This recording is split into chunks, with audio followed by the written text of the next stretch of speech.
iguru egutura tene negwehoda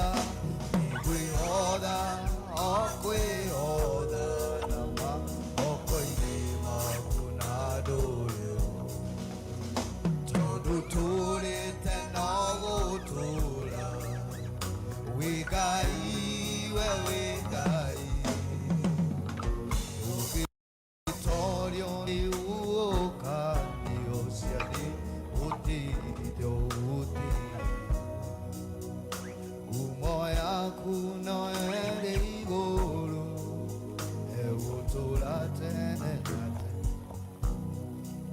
igoro na de gotire gaitawe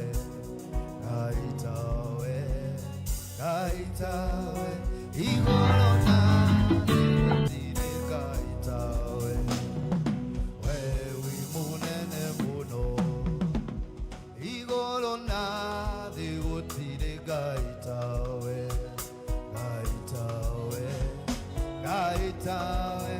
igoro na de gotire gaitawe wewe munene igoro na de gotire gaitawe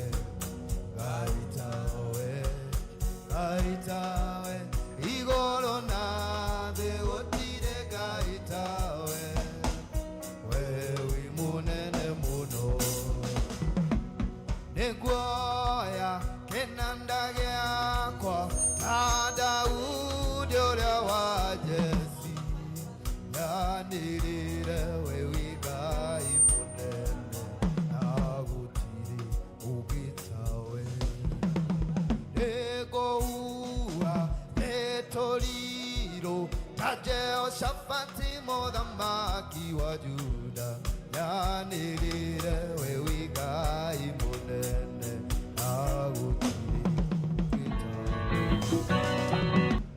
negwoya kenanda gyakwa ta Daudi ora wa Jesi yanirire wewe gai munene nagutire ugitawe negoua netoriro ta Jehoshafati muthamaki wa Juda yanirire wewe gai munene nagutire igoro na de gotire gai gotire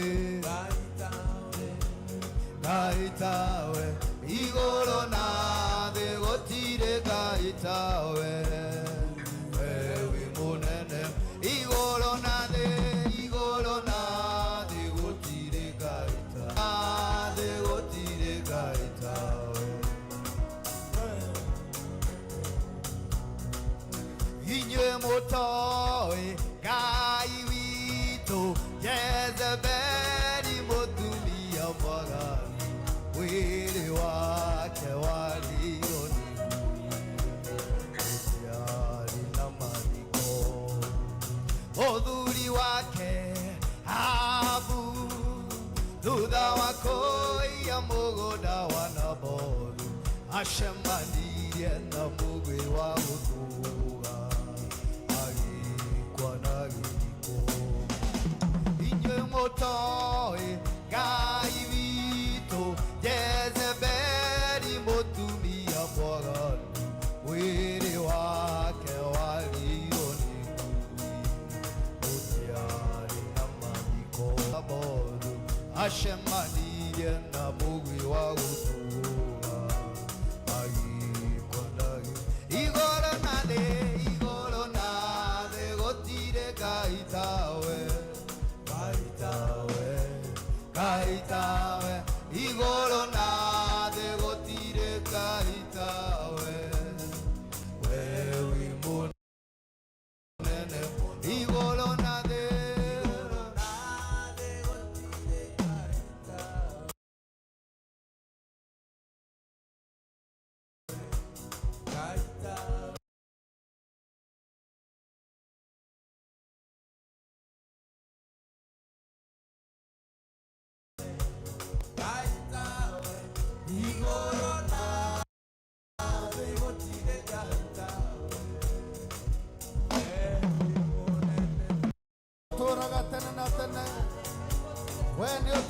twagweta muno Ngai witũ igũrũ na thĩ we nĩwe ũtũũraga ta ũrĩa ũtũũraga rĩĩtwa rĩaku rĩrogocwo rĩĩtwa rĩaku rĩrogocwo mũno rĩĩtwa rĩaku rĩrogocwo we nĩ ũtũũgĩrĩte mũno we wĩ mũthamaki wa riri we wĩ Ngai wa ma we wĩ mũthingu we ũtũũraga ta ũrĩa ũtũũraga rĩĩtwa rĩaku rĩrogocwo mũno rĩĩtwa rĩaku rĩrogocwo mũno rĩĩtwa kwambararia rũciinĩ rwa ũmũthĩ tũroiga igũrũ na thĩ gũtirĩ Ngai tawe we wĩ Ngai mwega we wĩ Ngai mwega rĩĩtwa rĩaku rĩrogocwo mũno rĩĩtwa rĩaku rĩrotũũgĩra we nĩ ũtũũgĩrĩte mũno Ngai we nĩ ũtũũgĩrĩte mũno Rabi we ndũrĩ wahotwo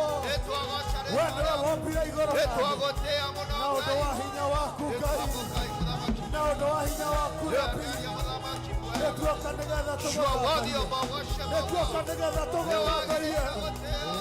nĩgetha tũkwĩra wĩ mwega tuoka nĩgetha tũkwĩra wĩ Ngai witũ rĩĩtwa rĩaku rĩrogocwo. We give you all the glory, Father. We give you all the glory, Father. Receive all glory, we give you all the glory, Jesus. Receive all glory, my God. Wewe mwega Ngai witũ wewe ũtũũraga ta ũrĩa ũtũũraga nĩtũgũgũthaitha mũno rũciinĩ rwa ũmũthĩ. You are worthy of our worship, O God. We are here to worship you, Father. We are here to exalt your name, We are here for you, Lord. We are here. We are here for you, Master. Come and do what only We are here for you, Father, we Redeemer. welcome your presence in your Baba house ndora today. waku We sanctify rĩĩtwa rĩaku rĩrogocwo mũno sanctify our souls, O rĩĩtwa God. rĩaku Your rĩratũũgĩra spirit mũno will have a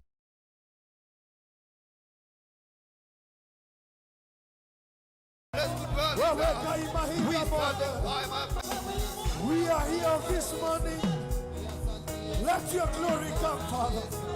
Hinya waku na thamaki waku nĩũke Ngai witũ rũciinĩ rwa ũmũthĩ Ngai witũ We are here waiting for you. ĩtĩkĩra gũka na hinya We are waku here waiting for you, ĩtĩkĩra Lord. gũka na hinya We waku na surrender gũthaitha ourselves before you, my thĩinĩ wa Father. rĩĩtwa rĩa We Jesũ surrender before you, my God. wewe Ngai We welcome your presence. ona tũtarĩ ho wĩ Ngai We surrender before you. ona tũtarĩ ho Mwathani wĩ Every Ngai desire of our hearts, O God. wewe Ngai Hold mahinda on, you mothe will cut you on God in the name. igũrũ na thĩ we nĩwe wacũpire wacũpire na ũndũ wa hinya waku. We are here to exalt your name. We are here to exalt We your are name. here waiting for you. We are here to exalt Come your and do power. what only you can do, my Father. Receive all the Welcome glory, miracle Father. in the lives of your people, Receive God. all the glory, Welcome Father. miracle in the lives of your people, Receive my all the Father. adoration, Father, we surrender before you, Tuko throne. hapa We surrender tukuabudu. before you, holy Hakuna presence. kama wewe We Bwana. surrender before you, Wewe holy presence. unastahili. Every need of your Unastahili people, my kuabudiwa. Father. I surrender Unastahili before you, my kuabudiwa Father. Bwana. Receive We give you all the glory. the glory, Lord. Ngai wa matu-inĩ.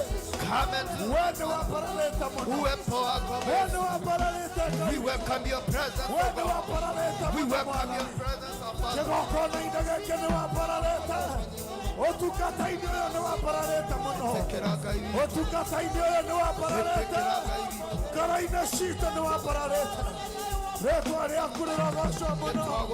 Rĩĩtwa rĩaku rĩrogocwo mũno. We give you all the glory, Receive Father. our glory this We give morning. you all the glory, You are Lord. worthy of all We the give glory, you my all the Father. glory, Father. Receive our glory, my Father. Twagũthondekera kĩgongona Pokea sifa na gĩa utukufu Yesu. gũgũthathaiya rũciinĩ Heshima rwa zote ũmũthĩ. ni zako Jehova. Twagũthondekera kĩgongona gĩa gũgũthathaiya Mwathani. Thĩinĩ wa rĩĩtwa rĩa Jesũ. Rĩĩtwa rĩaku rĩrogocwo. Rĩĩtwa rĩaku rĩrogocwo. Rĩĩtwa rĩaku rĩrogocwo. Receive all the glory, We Father. worship you, Lord. Receive all the glory, We Lord. worship you, my Father. Receive all the glory, We worship you Father. this morning. Nĩtwagũthathaiya This mũno. altar we worship you. Nĩtwagũthathaiya Ngai. We worship you this Wewe morning. Ngai mahinda mothe. We worship you, Wewe my Ngai Father. mahinda mothe. We worship you, my Wewe God. Ngai mahinda mothe. Rĩĩtwa rĩaku rĩrogocwo. Rĩĩtwa rĩaku rĩrogocwo.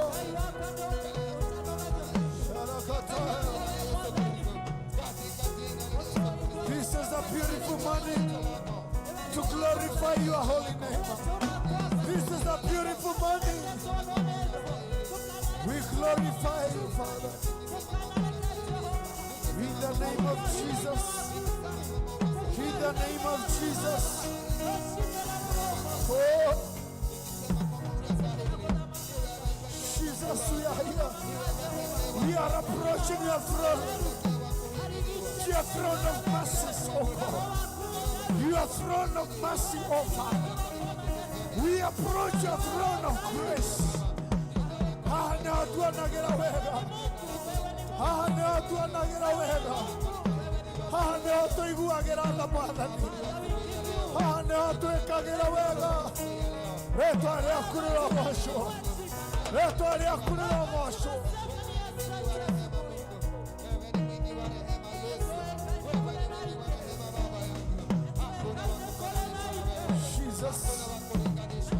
Jesus, we exalt. Jesus, we exalt your name. Jesus, we exalt your name. Jesus, we exalt your name. That name that is above every other name.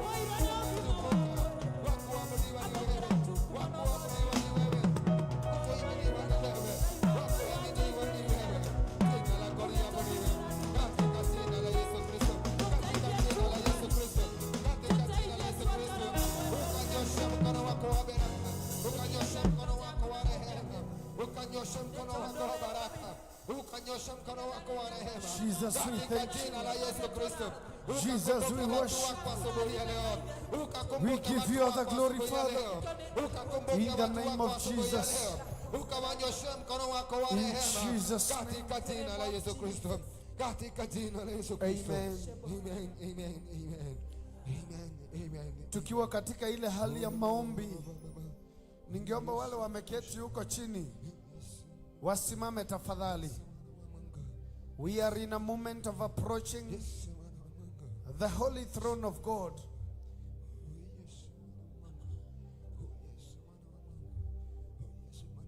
In the name of Jesus. Tusimame tafadhali walio huko nyuma.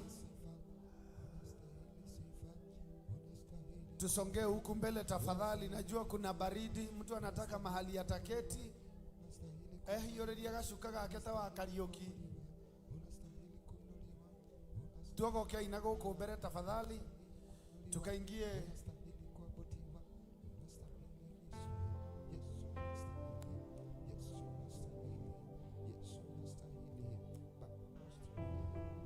In the name of Jesus.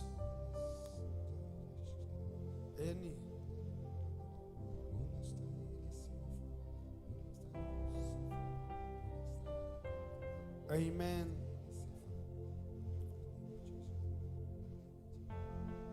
Nataka ushike jirani yako mkono. Just hold your neighbor.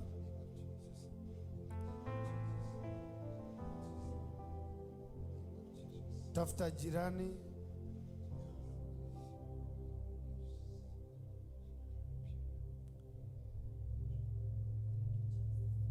Tafuta jirani yako mshike mkono. Wanaoendelea kuomba tuendelee kuomba as we pray a prayer of unity, and then I invite mwenye atatuongoza kwa maombi asubuhi ya leo katika jina la Yesu.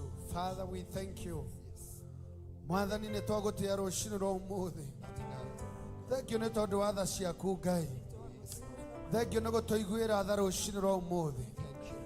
Thank you nĩ gũtuonera handũ tha-inĩ ciaku Ngai. Watuonera kanya ga gũka gwaku rĩngĩ nĩgetha tũgũthathaiye Mwathani, nĩgetha tũkwĩre wĩ mwega Ngai witũ. Rĩĩtwa rĩaku rĩrogocwo. Rĩĩtwa rĩaku rĩrogocwo mũno. Rĩĩtwa rĩaku rĩrogocwo mũno. We wĩ Ngai witũ Mwathani. We ũtũũraga ta ũrĩa ũtũũraga. Rĩĩtwa rĩaku rĩrogocwo mũno. Kĩgongona-inĩ gĩaku Ngai nĩtũingĩrire rũcinĩ rwa ũmũthĩ. Nĩtũkire Mwathani twĩ haha tũthikĩrĩrie. Nĩtũkire Ngai wa matu-inĩ tondũ nĩũtwĩtĩte Mwathani. We nĩwe ũtũcagũrĩte Ngai rũcinĩ rwa ũmũthĩ. Nĩtwagĩũka kĩgongona-inĩ gĩaku. Twahoya Mwathani gũkorwo gwaku ho igũrũ ritũ Mwathani. Reke wega waku ũtwarane hamwe na ithuĩ. Musa agikwira okorwo ndugutwarana nake ndukareke akinya ikinya rimwe. Na niĩ ngũkũhoya rũcinĩ rwa ũmũthĩ tondũ kĩgongona gĩkĩ nĩwe tũthondekeire. Ibada ya ũmũthĩ nĩ yaku Mwathani. Gĩtĩkĩre Roho waku mũtheru atũikũrũkĩre rũcinĩ rwa ũmũthĩ. Roho waku Ngai wa matu-inĩ aikũrũke kĩgongona-inĩ gĩaku tũkĩambĩrĩria ibada ya ũmũthĩ. Reke hinya waku mũtheru, reke Ngai wa kĩgongona araika aku ndagũthaitha makorwo hamwe na ithuĩ ndagũthaitha. Igũrũ rĩaku rĩtũhingũkĩre ũmũthĩ thĩinĩ wa rĩĩtwa rĩa Jesũ tũkĩambĩrĩria ibada ya ũmũthĩ. Reke igũrũ rĩaku rĩtũhingũkĩre thĩinĩ wa rĩĩtwa rĩa Jesũ. Mwathani ngata ciaku cia kĩgongona-inĩ, Mwathani twĩ gatagatĩ-inĩ ka atheru aku ĩtĩkĩra gũka ndagũthaitha. Mwathani tũcerere ũmũthĩ tuĩke mũgeni witũ ndagũthaitha. Ũka Ngai witũ ũkorwo hamwe na ithuĩ kĩgongona-inĩ gĩkĩ. Ngai witũ weranĩire hamwe na ndungata yaku Mwathani agĩgwakĩra hekarũ ĩno atĩ ũngĩgakaĩrwo Mwathani kuma nyũmba-inĩ ĩno Mwathani ndũgakira. Ndũgetĩkĩre gũkira rũcinĩ rwa ũmũthĩ, ndũgakire nĩ twagũthaitha. Ndũgatũhetũke Mwathani ũgĩcerera arĩa angĩ Ngai witũ. Ndũgatũhetũke nĩ twagũthaitha. Nĩ tũkũhingũrĩire ngoro ciitũ ona meciria maitũ Ngai. Tũkũhingũrĩire ndagũthaitha hekarũ-inĩ yaku Ngai. Ithandũkũ rĩaku rĩa kĩrĩkanĩro nĩrĩtũũraga nyũmba-inĩ ĩno Mwathani. Werire Daudi atĩrĩrĩ, ithandũkũ rĩaku rĩa kĩrĩkanĩro nĩrĩtũũraga hekarũ-inĩ yaku. Nacio ndungata ciaku ũgacihumba ũthingu. Tũhumbe ũthingu Ngai witũ, tũtherie na thakame yaku. Reke twĩtĩkĩre harĩwe Ngai,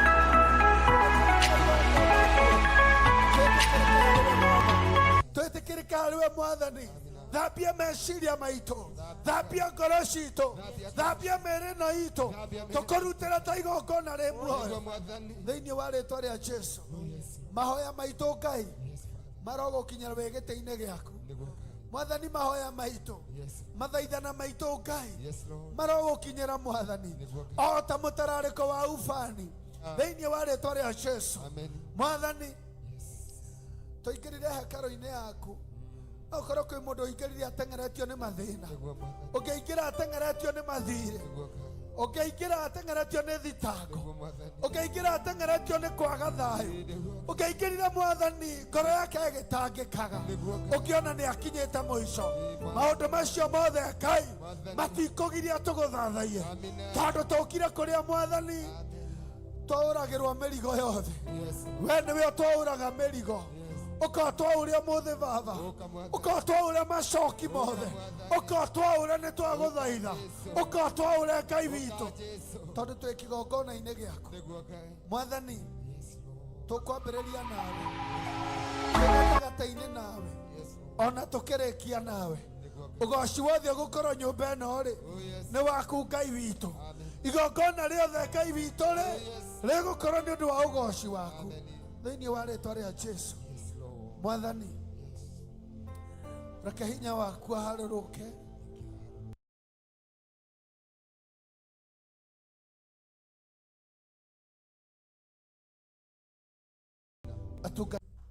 my friend here ambaye atatuongoza kwa ibada ya asubuhi ya leo anaitwa Minister Maina. Tumpigie makofi mazuri, tumuhorei makofi mega.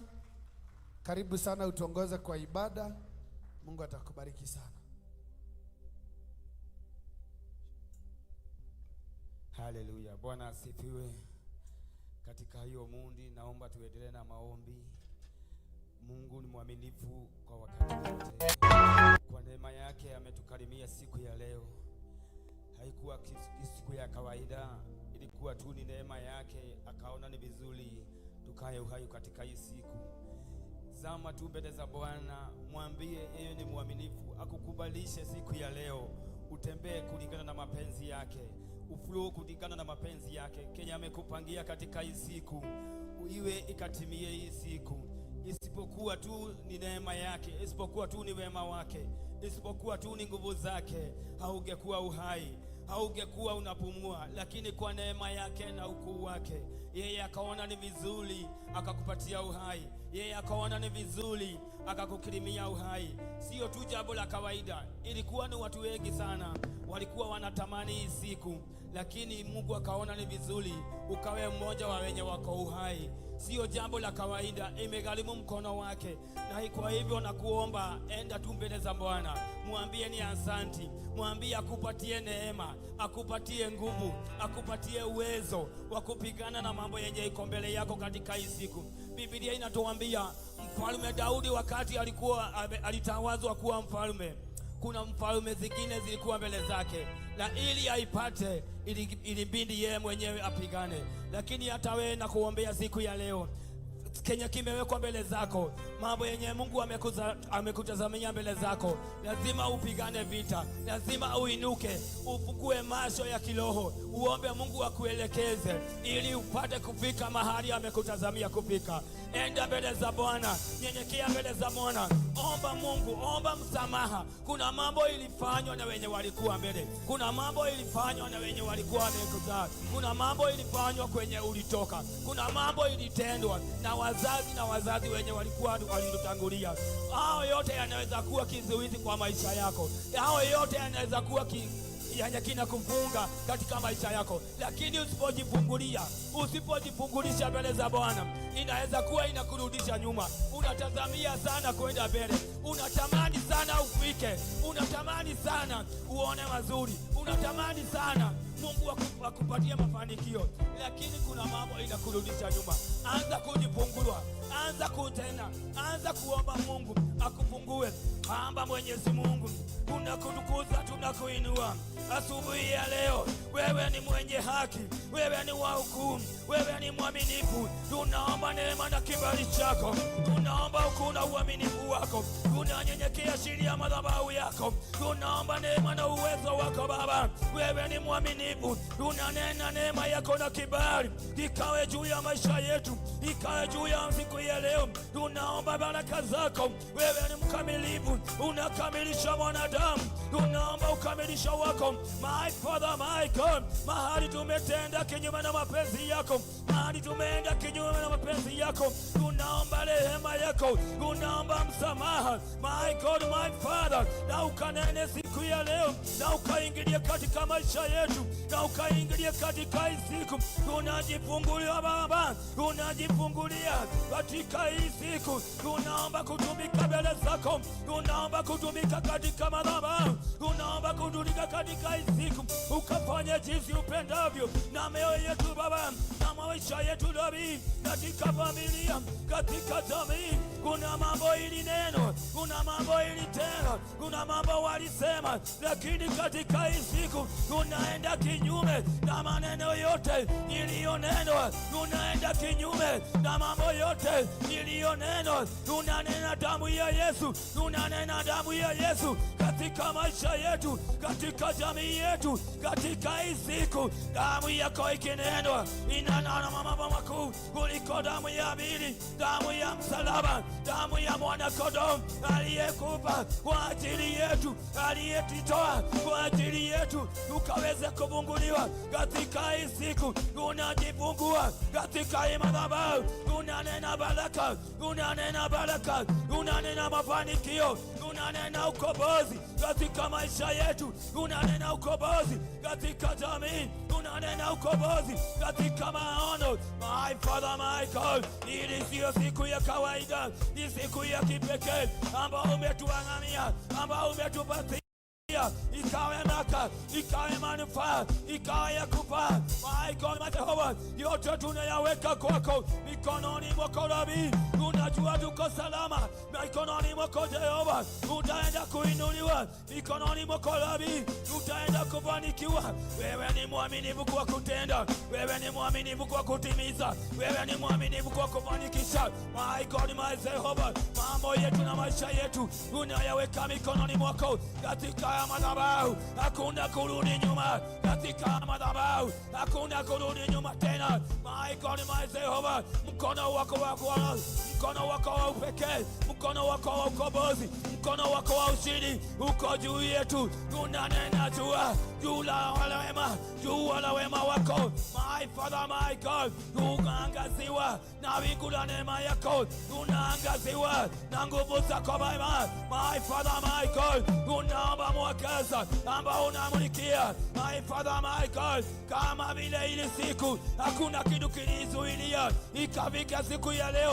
Hata hatima zetu hakuna kizuizi, hata maono yetu hakuna vizuizi. Tunanena ukombozi, ukombozi kwa watu wako, ukombozi kwa kanisa, ukombozi kwa jamii, ukombozi kwa wazee, ukombozi kwa watoto, ukombozi kwa wamama.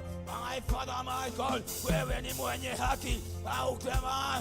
My Father, my God, unanena litimia my Father ulionena katika mama yako my God, my Jehovah. Wakati Yordani ilisikia watumishi wako ikaondoka my Father, katika hii siku neno lako my God na likatimie, kenye kinazuilia watu wako, kenye kinanyamazisha watu wako my God, my Father, na kikaondoke katika hii siku. Neno lako na ukweli my God, my Jehovah, ati unatutazamia mema my God, my Jehovah. Kabla tuyanene wewe unayajua, kabla tuyatamke my God unatufahamu, watujua vyema. Wewe ni mwaminifu, wewe ni mkamilifu, unakamilisha mambo yetu, unakamilisha ibada yetu, wakupatia nguvu, wakupatia ushindi. Wewe ni mwaminifu wakutenda Jehova.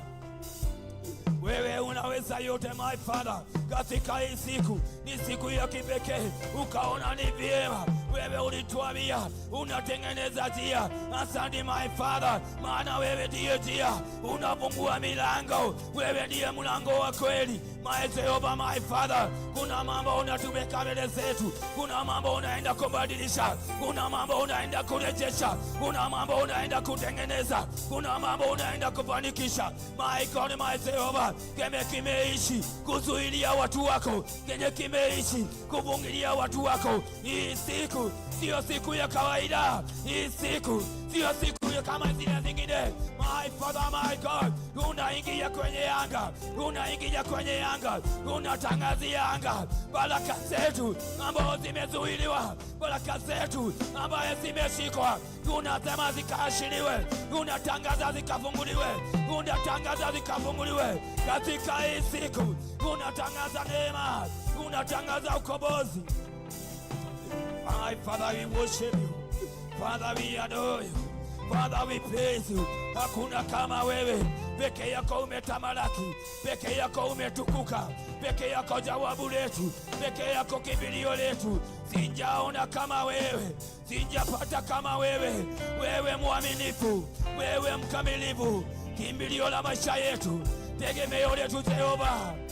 Hey, my Father, my God, pokea sifa na utukufu, pokea sifa na mamlaka, pokea nguvu zote, pokea heshima zote, zote ni kwako. Sisi ni wana wako, sisi ni watu wako my God, my Jehovah. Unatuambia katika neno lako, mtoto hataitisha baba kitu akose kuyapata. Ni jambo gani hilo zito kwako? Wewe unaweza yote, wewe ni mkamilifu katika madhabahu my Father. Kila mtu ako na tamanio la moyo wake, wewe unatuambia unatimiza tamanio la mioyo yetu, tamanio la mawazo yetu, tamanio la mapenzi yetu my Father. Washaika ya ni siku, this is the day, this is the day. Roho wako mtakatifu, Roho wako mwelekezi, Roho wako mwenye nguvu, Roho wa sifa, Roho wa kuabudu, Roho wa kunyenyekea. Tunaomba Roho wako, tunaomba nguvu zako mahali tumeenda Baba kinyume na mapenzi yako. Tunaomba kuongozwa na Roho, tunaomba sauti yako Rabi. Baba, wanadamu wamenena, wanadamu wamezungumza, wanadamu wametamka siku ya leo Jehova. Tunaomba ukanene, tunaomba ukaseme, tunaomba ukazungumze, zungumza na mioyo yetu, zungumza na wazo wetu, zungumza na miili yetu. My Father, ukizungumza katika madhabahu, mambo yatakuwa sawa, mambo yatakuwa sawa. Umekataa kujiongoza, umekataa kujitawala, tunakualika ukatawale, tunakualika tuongoze, tunakualika uchukue usukani. Wewe ni jawabu letu, wewe ni kimbilio letu. Hakuna kama wewe, hakuna kama wewe, hakuna kama wewe Rabi.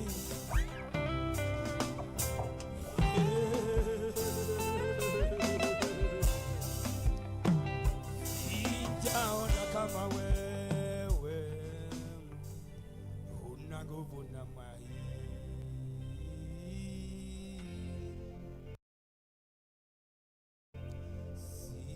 Sijaona kama wewe, una nguvu namna hii. Baba, my Father, King of Kings, King of all kings, there is none like you, Jehovah, King of glory. You alone are holy, you alone are worthy. You deserve all the glory, you deserve all the honor. We bow before your presence, Jehovah, King of glory. May you have your way, have your way, Rabbi. Take over, Jehovah, take over in our service. We welcome your presence, we welcome your Holy Spirit. May you intervene in our midst, Jehovah. You are our Redeemer, you are our provider, you are our elevator, Jehovah. Twakutukuza, twakuinua. Bwana asifiwe. Bwana asifiwe kanisa. Siku ingine jema Mungu ametukirimia, siku ya baraka ambayo ametupatia hii siku. Sio siku ya kawaida, ni kwa neema yake. Na kwa hivyo wapendwa, ningewasihi sana hii siku usichukue ikiwa tu kama siku zingine. Ifanye siku ya kipekee, ifanye siku ya baraka kwa maisha yako, ifanye siku ya kufanikiwa katika maisha yako. Kuna neno lako katika hii siku, kuna mafanikio yako katika hii siku. Na kwa hivyo wapendwa, ningewaomba hii siku usichukue tu hivi, ni kwa neema yake, ni kwa uwezo wake. Na kwa hivyo ningewaomba tu nyenyekea ukiwa katika hii siku, ukiambia Mungu mapenzi yake na yakatimie, mapenzi yake ambayo alikupangia, mapenzi yake tangu akuumbe, tangisia akuleta katika hii dunia. Sio jambo la kawaida. Kuna sababu katika hii siku, kuna kenye kilifanya Mungu akuamshe katika hii siku. Na kwa hivyo wapendwa, ningenda tu uende mbele za Mungu na hiyo moyo ya kubodeka mbele zake, na hiyo moyo ya kuvujika mbele zake. Mwambie Mungu amlinde. Niko tayari ukanitumie, niko tayari jinsi upendavyo na moyo wangu, niko tayari jinsi utakavyo na maisha yangu, niko tayari akakutumie jinsi anaona inastahili, ili maisha yako yakaende katika kiwango kingine. Kumbuka ni katika neno lake anatuambia atatutoa kwenye kiwango hii hadi kiwango kingine. Tunakutukuza Bwana, tunakuinua Rabi, tunakuhimidi Jehova. Wewe mwema wa wokovu wetu, wewe tegemeo la maisha yetu, wewe jawabu la maisha yetu, simba la kabila wa Yuda, mfalme mwenye enzi, mfenye mwenye nguvu. Sifa na utukufu ni zako, uwezo na mamlaka ni zako. Pokea sifa Rabi, pokea sifa Jehova, pokea sifa Jehova. Wewe ni mwaminifu, wewe ni mkamilifu, wewe mwaminifu Rabi. Hakuna kama wewe. Abba Father, take over Rabi, take over Jehova. Tunakupatia yote Jehova, tunajivua mapambo yetu yote Rabi, ukatenda jinsi utakavyo, ukafanya jinsi upendavyo. Kama yandala mazeketelelele lima yandelelelelele zikatala mazeketalia makanda. My Father, my God, my Father, my Rabi, likandalelelelele awalilima awele betalabi likandalelelelele shekabagandama. My God, my Father, Elohim, Elohim, likandalelelelele Father, Father, Abba Father, wewe hauna kikomo, wewe hauna mwisho.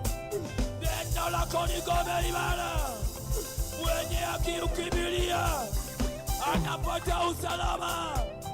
Tunakukimbilia Bwana, tunakukimbilia Elohim. Shuka na wema wako, shuka na nguvu zako, shuka na mamlaka yako. My Father, shuka na ukatawale. Tawala katika mioyo yetu, tawala katika ibada, tawala katika sifa, tawala katika kuabudu.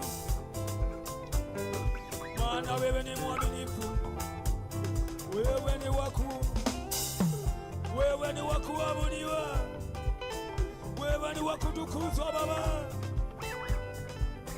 Unavua mapambo yetu yote Jehova,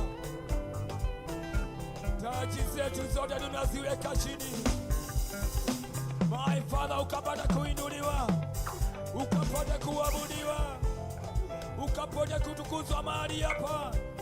Tunakujengea madhabahu, tunakujengea madhabahu ndani ya mioyo yetu, ndani ya hili kanisa. Ukapate nafasi, ukapate nafasi ndani ya mioyo yetu.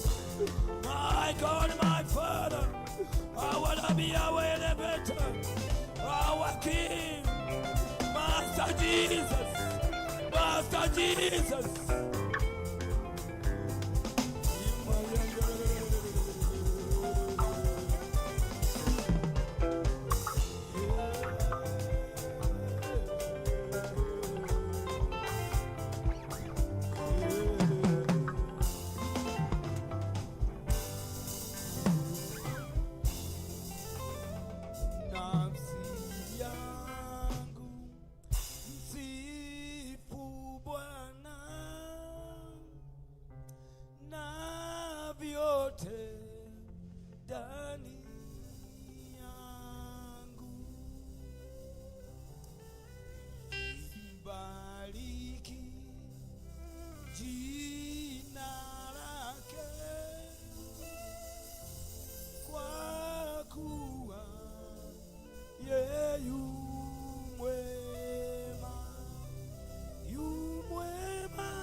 Moyo wangu wa kutukuza Bwana na zote ndani yangu, maana wewe yu mwema, yu mwema kwangu, yu mwema kwetu, yu mwema katika maisha yangu, yu mwema katika hii siku. Na kuomba pigia Bwana makofi, maana yeye ni mwema. Bwana amekuwa mwema kwako, amekuwa mwema katika safari yako, amekuwa mwema katika maisha yako, amekuwa mwema katika familia yako, amekuwa mwema katika afya yako, amekuwa mwema, amekuwa mwema katika maono yako. Yeye ni mwaminifu. Haleluya.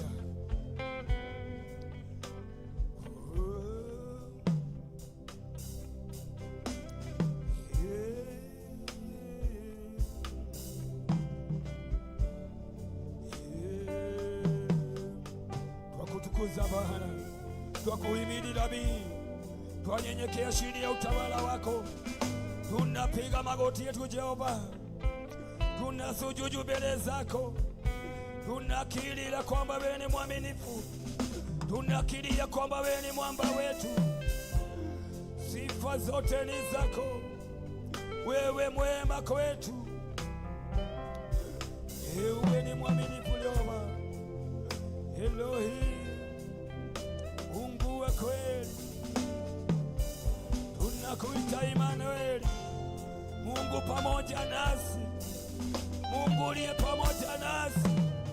Immanuel, Immanueli, tunakualika siku ya leo, ukatende nasi, ukatembee nasi, ukatuongoze tansia leo, tangu wakati utakapomaliza.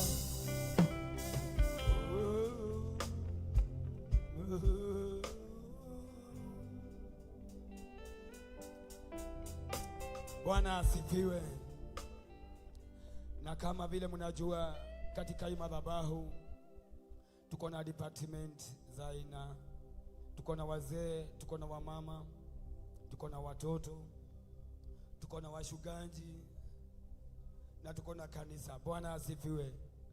Na kwa hivyo ningetaka tu kunyenyekea mbele zenu nikiwasihi, ni vyema unachukua nafasi ukiwa katika madhabahu unaombea department za kanisa, maana wakati mkono wako umoja umeumia, mwili wako wote unaumia. Wakati mkono wako uko sawa, hata kwa mwili wako unajihisi uko sawa. Bwana asifiwe. Na tunajua Biblia inatuambia shetani ni mstakia wetu. Bwana asifiwe. Na kila wakati anapelekanga mastaka, lakini kwa siku ya leo tunaamini na tunakiri mastaka yake tunayakosesha nguvu katika jina la Yesu. Kenya anaweza kuwa kitu staki, Kenya anaweza kuwa anasema hapa mulifanya, hapa hamukutenda, siku ya leo haitapatikana. Tunaomba neema ya Mungu na ikatuzingire siku ya leo. Tunaomba baraka za Mungu zikae pamoja nasi siku ya leo, ili siku ya leo ikawe ni siku ya manufaa katika maisha yetu. Neno ambalo litakapoashiriwa katika hii madhabahu likawe ni neno litakaokusaidia. Najua katika hii madhabahu nabii ameashiria mambo mengi katika maisha yako, mengine yametimia, mengine tunasubiri Mungu atatimia, maana kuna wakati wa Mungu. Wakati wa Mungu ndio unastahili. Na kwa hivyo naomba tu ukanyenyekee mbele za Mungu. Ninapoalika our elder brother Motiga akaje hapa aombee wazee katika hii madhabahu na katika taifa la Kenya. Kuna wazee katika nchi la Kenya ambao wazee ni baraka katika taifa, wazee ni baraka katika kanisa, wazee ni they are the post, the pillar in the church, in the country, even in our family. Kwa hivyo ningeomba tu brother our elder ukatuombee wazee vile Mungu atakuelekeza. Barikiwa. Bwana asifiwe. Na wasalimu wote katika jina la Yesu. Bwana asifiwe. Na tunawakaribisha katika ibada ya asubuhi ya leo, ili kila mmoja aweze kusimama katika pengo tupate kuombea nchi yetu. Tunahitaji amani katika nchi yetu ya Kenya. Kuna mikutano inafanywa ya hadhara ya kisiasa, tusiye tukanganganywa kwa misingi ya kikabila ama kwa misingi ya kisiasa. Kwa hivyo ni vyema kila mmoja achukue jukumu. The Bible says when the righteous people are in the leadership, the city rejoice. Tukiongozwa na wenye haki, nchi itakuwa ya amani na itakuwa ya furaha. Bwana asifiwe. Tutafanya biashara katika amani, nchi kiongozwa na watu wanaomcha Mungu. Kwa hivyo tunaomba tusimame, tushikane mikono. We want to pray the prayer of agreement, to pray for the leadership of this nation, to pray for the members of the parliament, pray for the Senate, pray for the governors, women rep, now all elected members of the parliament. May you remember them, commit them into your hands. Kenya belong to God, sio ya wanasiasa, ni yetu sisi wote tupate kusimama katika pengo ili tuombee nchi yetu ikawe na amani. Katika kitabu ya Mathayo inasema, whatever 2 or 3 shall agree together, it shall be done. And the Bible says we have the keys of the kingdom. Whatever we shall bind here on earth, it shall be bound in heaven. Whatever we shall loose here on earth, it shall be loose. Father, in the name of Jesus, we come before thee, King of glory, this morning with our heart full of praise, our mouth full of thanksgiving, oh God. We thank you for your grace, thank you for your mercy. We thank you for this opportunity you have given unto us, oh my God. We thank you, Kirinima. We decree and declare, this is the day, Lord, that you have made for us to be rejoicing and to be glad on it, oh God. Here we are this morning. We surrender our life. We surrender our mind. My Father, my God, I capture every mind, every thought. We surrender to you, King of glory. We submit our life to this altar. We register our voice to this altar. We register our feet this morning, oh God. We register the hour, Redeemer, in Jesus' mighty name. We thank you for this opportunity you are given unto us kama kanisa kusimama katika pengo ili Bwana tukapate kuombea nchi yetu ikawe na amani na rehema. Mungu ishie milele. Na kushukuru Bwana kwa ajili ya viongozi wa kanisa hili Jehova. Asante Bwana kwa ajili ya wazee wa hili kanisa, Mungu wa neema. I pray for the men, O King of glory. I pray for their families, O God. I pray for their marriages, O Redeemer. In the name of Jesus Christ, oh my God. I pray for the chairman of the Gideon, O King of glory. My Father, I pray for the wisdom, knowledge, and understanding. I pray for the cheerleader. I pray for the Deborah, oh my God. My Father, my Redeemer, I pray for them, Jehovah. Unite them together. Let them work together as a team, O God. I pray for the youth chairman, the coordinator, secretary, and treasurer, oh my God. I pray for the entire leadership of the church. I pray for the Hadimino, King of glory of the church. My Father, I pray for all the pastors of the church, oh King of glory. I pray for our spiritual father and authority, our seer, our mentor, and our prophet. My Father, the general overseer. I pray for the entire priesthood churches of Kenya, my God. I pray for the priesthood founder, Archbishop, oh my God. I pray for the entire quarter in the name of Jesus. My Father, my God, in Jesus' mighty name. Tuombea nchi yetu ya Kenya ikawe na amani. I pray for the peace of this country. I pray for all 47 counties, O King of glory. In the mighty name of our Lord Jesus Christ, oh my God. I pray for the members of the parliament. I pray for the Senate and the governors, oh my God. I pray for the women rep, O King of glory. I pray for the entire security, my Redeemer. In the name of our Lord Jesus Christ, oh my God. I decree and I declare unity. I decree and I declare peace in our country, oh my God. I rebuke that spirit of innocent bloodshed. I rebuke the spirit of corruption out of this land. May you take away all the wickedness of the wicked out of the land. In the mighty name of Jesus. All the looters, oh my God, we pray for them, Redeemer. In the mighty name of Jesus. I pray for the president, oh my God. I pray for those who surround him, oh Redeemer. May you give them wisdom and knowledge, oh Redeemer, to unite the country, King of glory. I pray for all the business in this country. In the name of our Lord Jesus Christ, oh God. Baba, bariki kazi ya mikono watu wako Bwana. Bariki biashara zote za nchi yetu ya Kenya Bwana. Bariki kila industry. My Father, I pray for the minister of health. I pray for all the doctors, the nurses, oh my God. I pray may you unite them together. I pray that you give them wisdom and knowledge, O King of glory, and the power of the Holy Spirit to move upon their lives. In the mighty name of our Lord Jesus.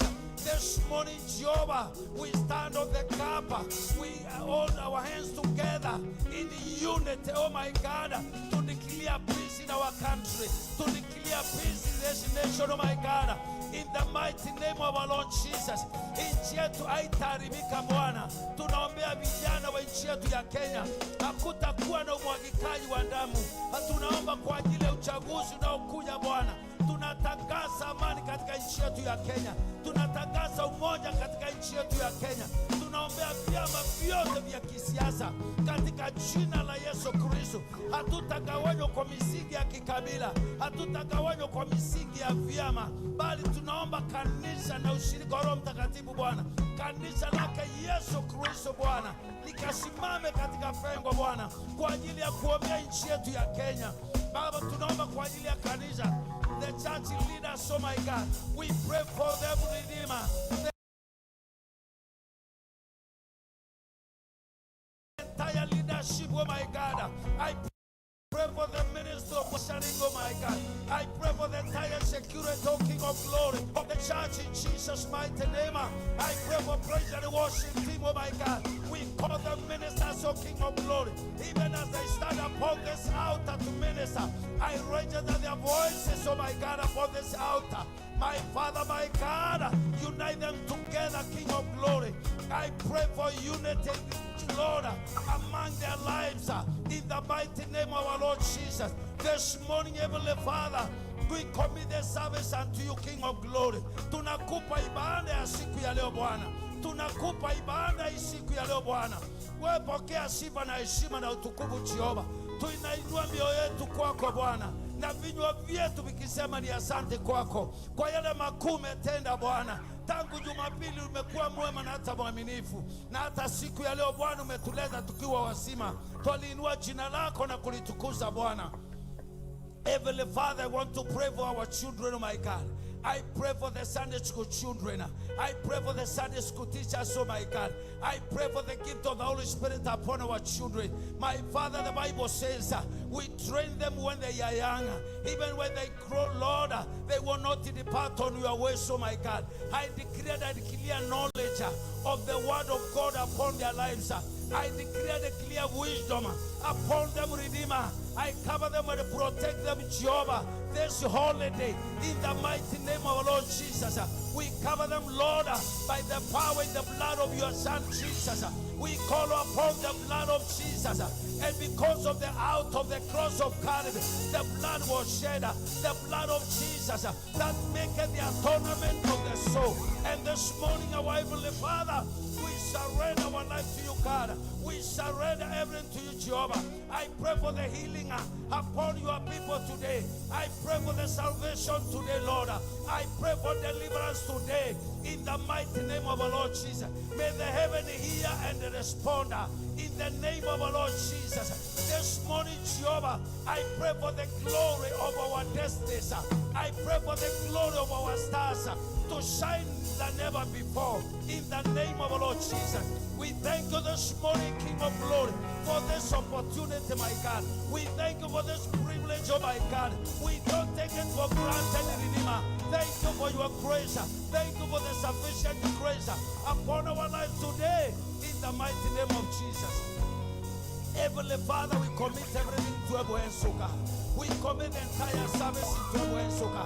I pray for the minister of the word, the glory of God, the power of the Holy Ghost to move from this altar to the congregation, oh my God.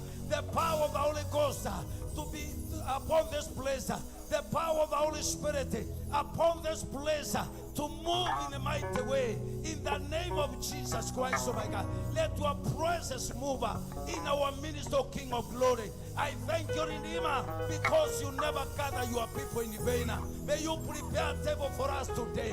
May you prepare a table for us today, Redeemer. May you draw us near, Father, to where you are, King of Glory, at your fixing table, Lord, surrounded by your glory and by your power and by your spirit. In the name of our Lord Jesus. The Bible says where 2 or 3 shall gather, there you are, King of Glory. We acknowledge your power and your presence in our ministry, Lord. We give you praise, honor, and the glory. In the name of the Father, the Son, and the Holy Spirit. In Jesus' mighty name, we pray and believe. Amen. Tushangilie makombe, tumshangilie.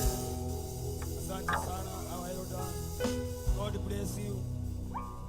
The Bible says in the book of John 14, na lolote mtakapoliomba mtakapewa, mkiamini jina la Yesu. Bwana asifiwe. The Bible says in the book of Psalms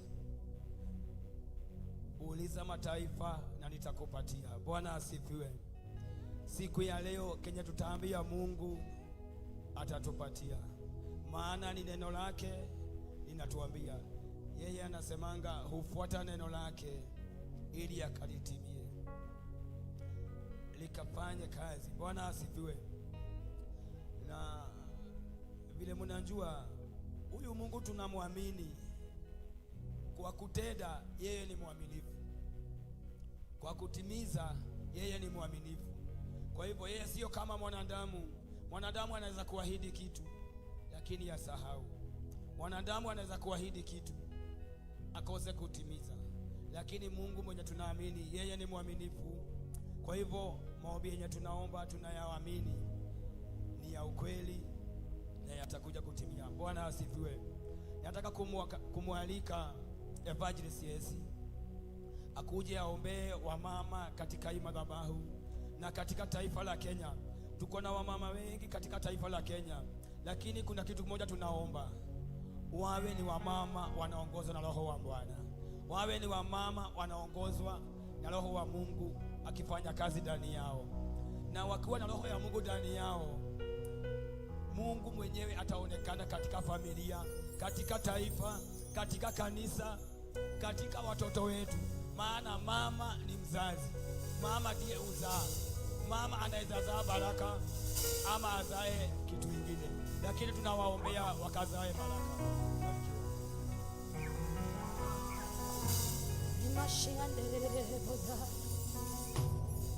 Father, we worship you, we give you all the glory. We honor you for who you are, Lord. We honor you for who you are, Lord. Netwagotea netondo ore otarie kai.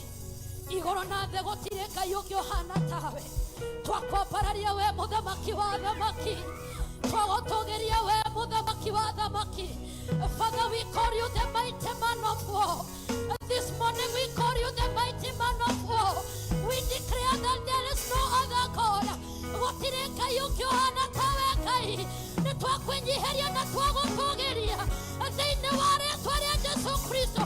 Kĩroko kĩagarĩkia ũthamaki waku wa mbere, kĩroko kĩagarĩkia hinya waku wa mbere, kĩroko kĩagarĩkia wega waku wa mbere, kĩroko kĩagarĩkia Roho waku ũtherere thĩinĩ wa rĩĩtwa rĩa Jesũ. Tunaliita jina lako Bwana, tunaliita jina lako Bwana. Chukua nafasi moja ya kuambia Mungu jambo juu ya wamama wa kanisa hili, juu ya wamama wa taifa hili.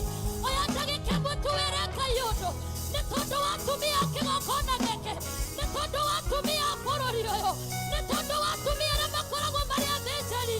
Bwana, tunakuabudu kama wamama, tunasema ya kwamba wewe ni Mungu, tunakiri ya kwamba wewe ni Mungu, tunasema ya kwamba wewe ni Mungu na zaidi yako hakuna mwingine aliye kama wewe Yesu, aliye kama wewe Yesu.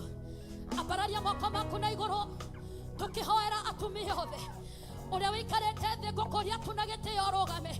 Atumia meragwo nĩo maciaraga, atumia meragwo nĩ marũgamagia, atumia nĩo marũmĩrĩire Jesũ, atumia nĩmo mamarutire wĩra mũnene. Mothe nĩtwagũtĩĩa nĩ tondũ wa atumia.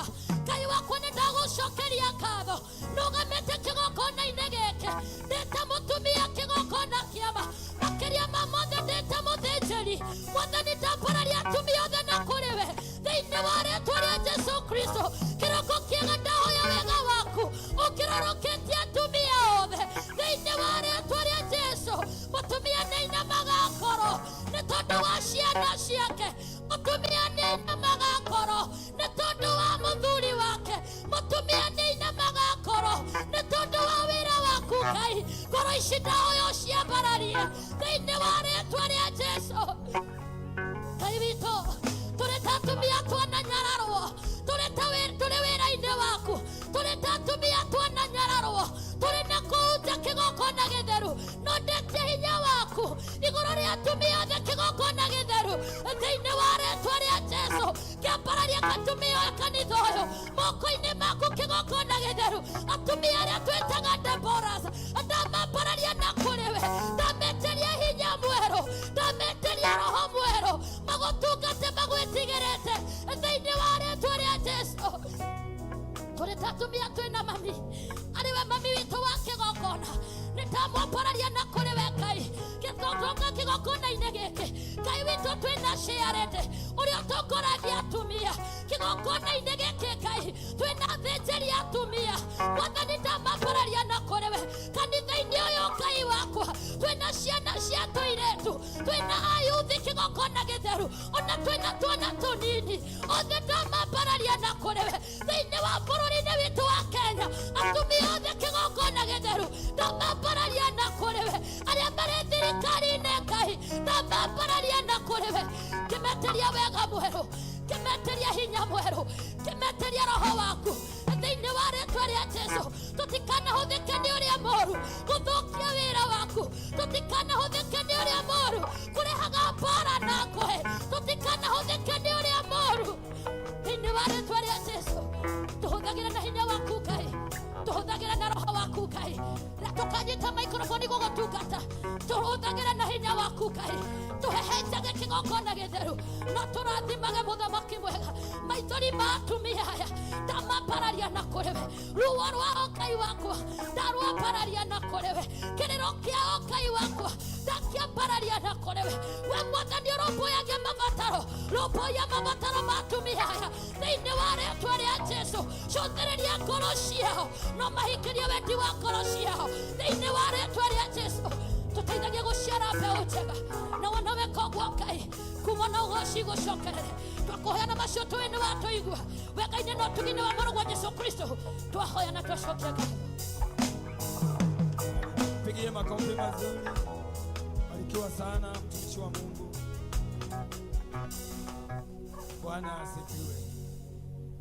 Atimia muri ahoere riu na ihoya rĩanyu rĩrokinyĩra Ngai. Mbarikiwe sana. Na kama vile tunajua siku ya jana ikawa ni siku ya vijana. Bwana asifiwe. Nakwambia wamejipamba wewe. Hata kama mimi najisema ati mimi ni kijana.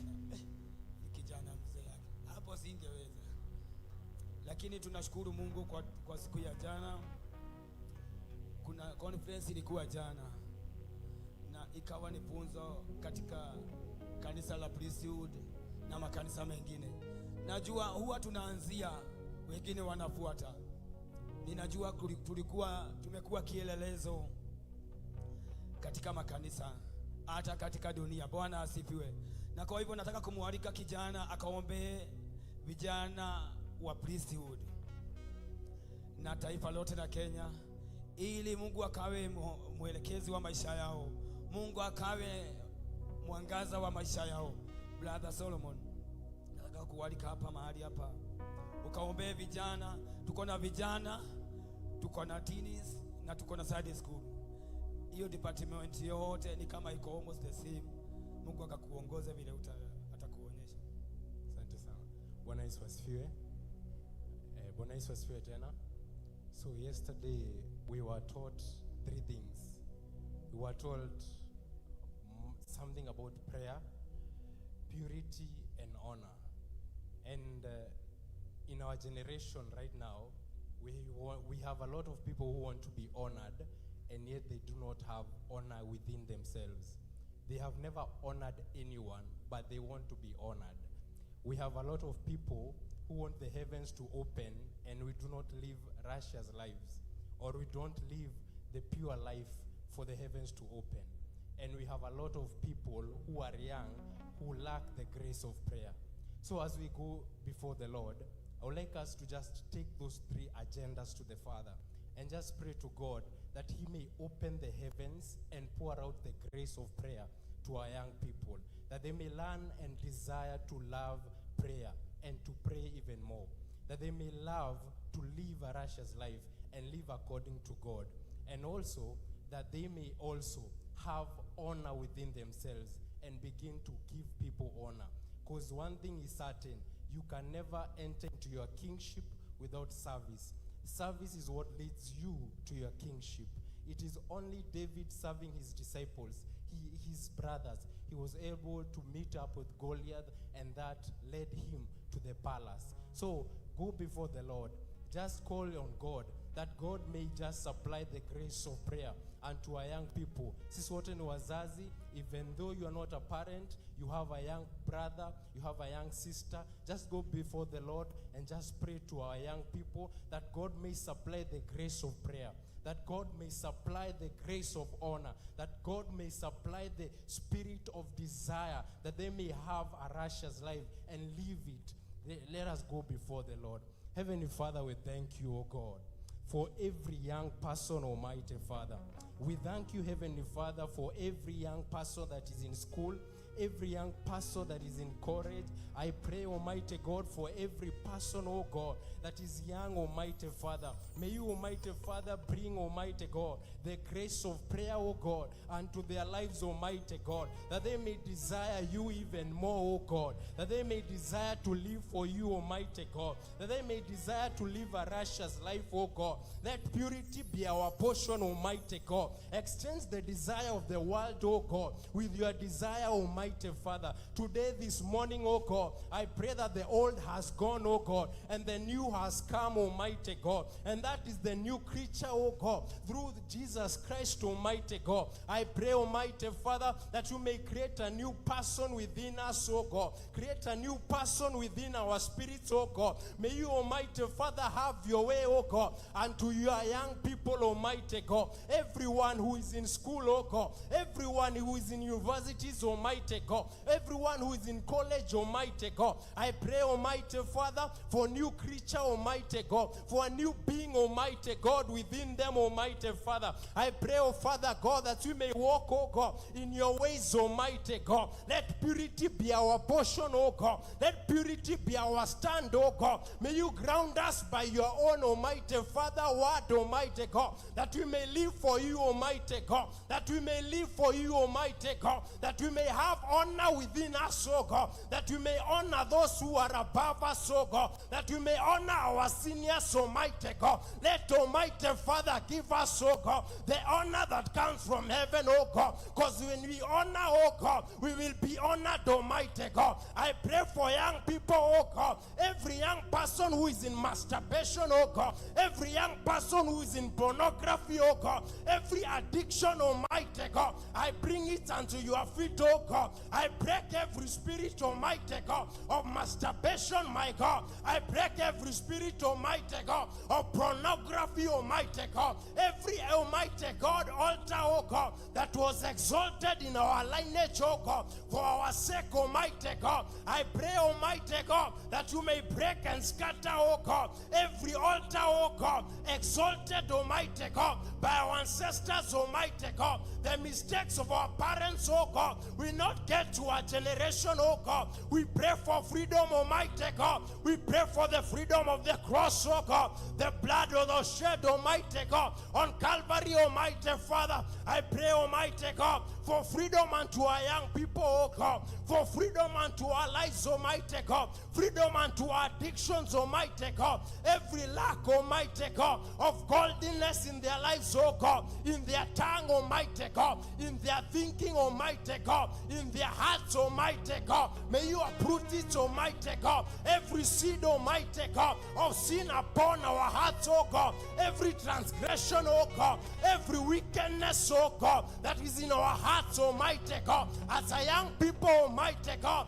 I pray, Almighty God, that you may break, Almighty God, that you may uproot it, oh God, that you may set us apart, oh God, for your work, Almighty God. Let us be used, Almighty God, by the heavens, oh God. Let us be true vessels, oh God, that you will use, Almighty God, for your work, Almighty God, for your move, Almighty God, for your revelations, oh God, for your revival, Almighty God, that is happening in our nation, Almighty God. I pray for every young person, oh God. I bless them in your enabling hands, oh God. I bless them in a mighty way, Almighty God.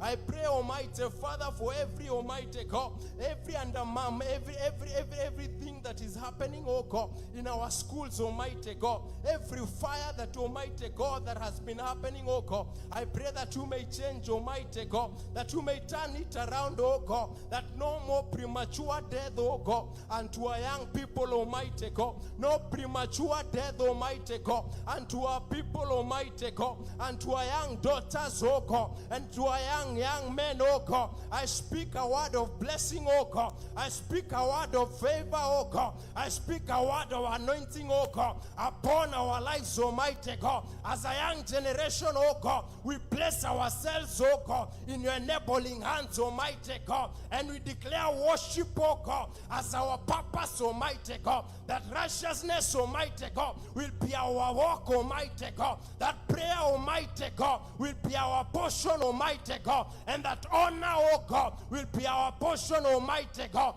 We can never forget, oh God, that yesterday was your grace, oh God, that was sufficient, Almighty God. That's why we had, Almighty God, a conference that was successful, oh God. I pray this, Almighty God, and I believe, Almighty Father, because you hear, Almighty God, and because your ears are inclined to our voices, oh God. Let your power, Almighty God, be with us, Almighty God, as we continue as a young people, oh God. Bless us in a mighty way, oh God, and teach us your ways, Almighty God, because we can never preach, oh God, that we have never proclaimed, Almighty God, and we can never proclaim, Almighty God, that we have never heard from you, oh God. Let us hear from you, oh God, to proclaim from you, oh God, and to preach it, oh God, to the ends of the world, oh God. I bless you today, and I worship you. In Jesus' mighty name, I do pray, trusting and believing.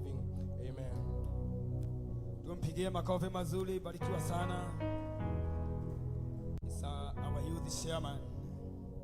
Niumbie moyo safi, niumbie moyo mpya, moyo wa kunyenyekea na kubondeka mbele zako. Niumbie Baba, niumbie moyo safi,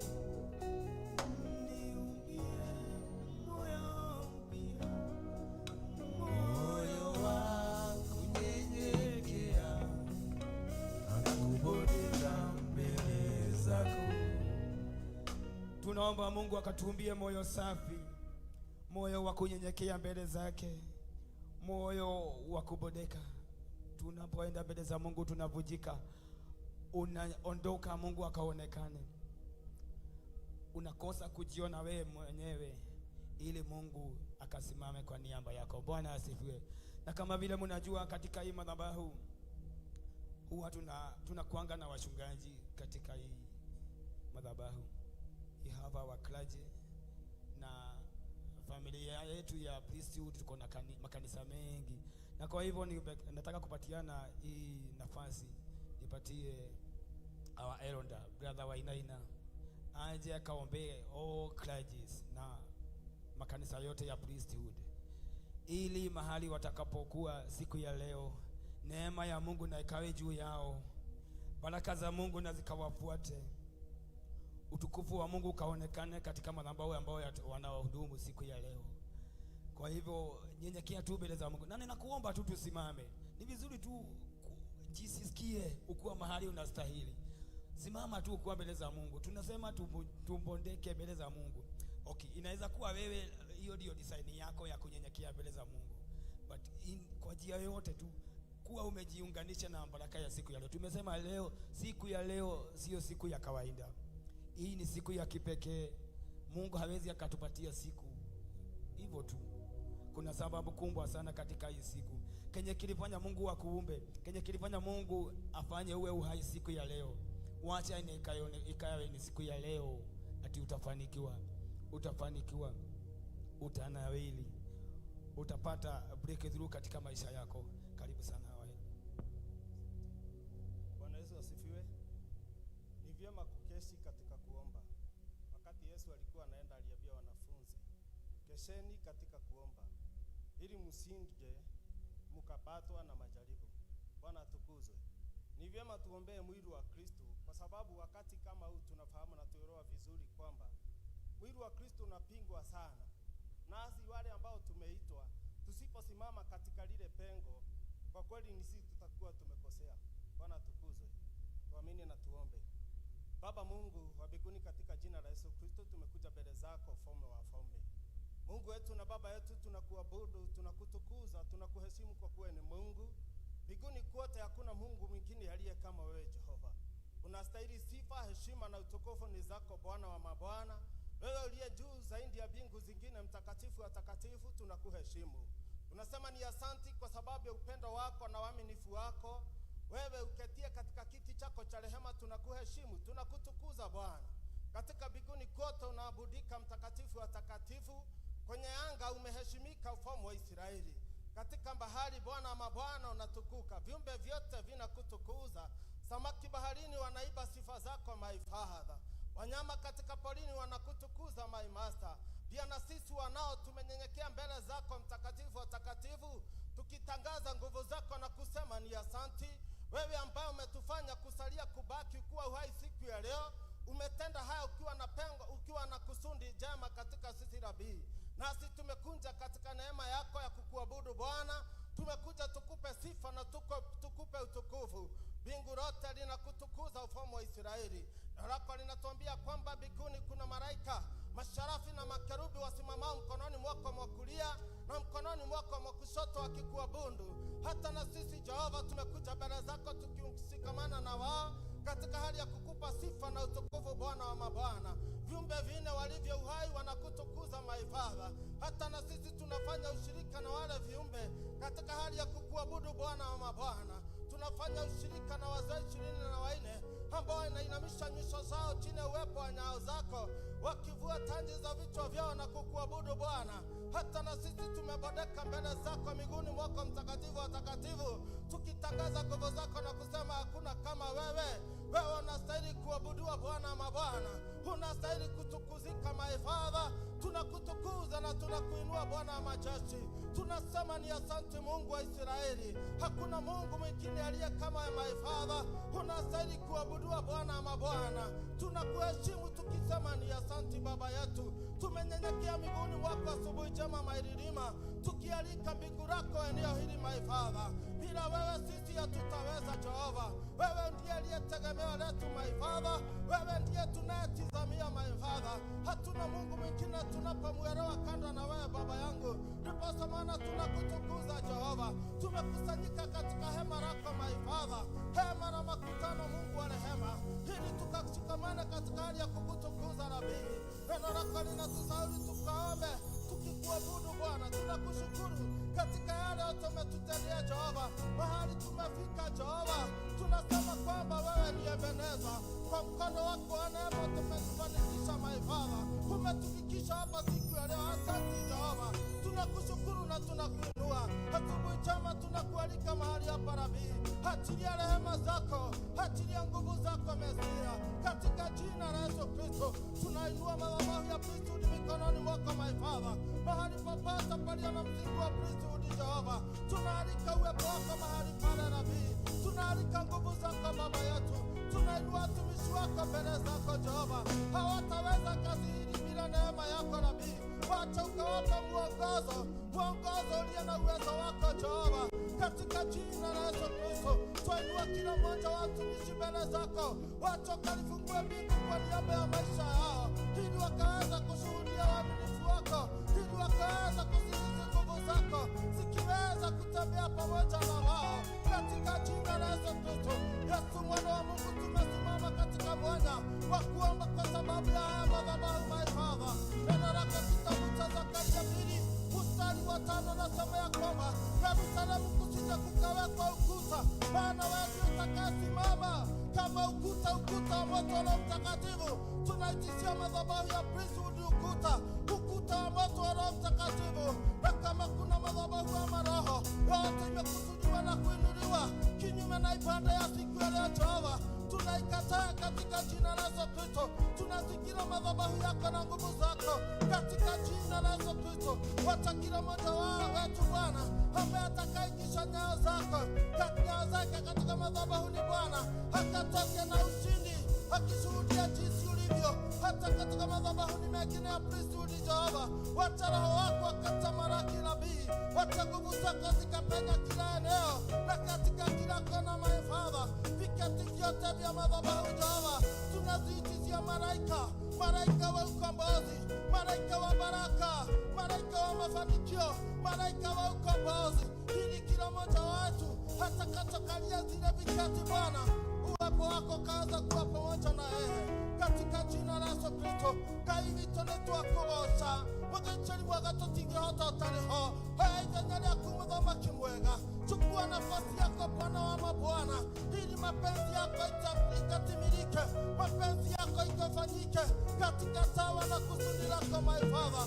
Tuomba ushirika wako nabii, tuomba ushirika wako Jehova, tuomba ushirika wako Baba yetu. Tunakuomba asubuhi njema Jehova, ukatupatia wito wako wa hekima, zaidi tukatupa ufasaha na ufahamu wa mapenzi yako Baba yangu, ili tukayafanya mapenzi yako Baba Mungu. Tukifanya mapenzi yako Jehova, sifa heshima na utukufu zitakurudia.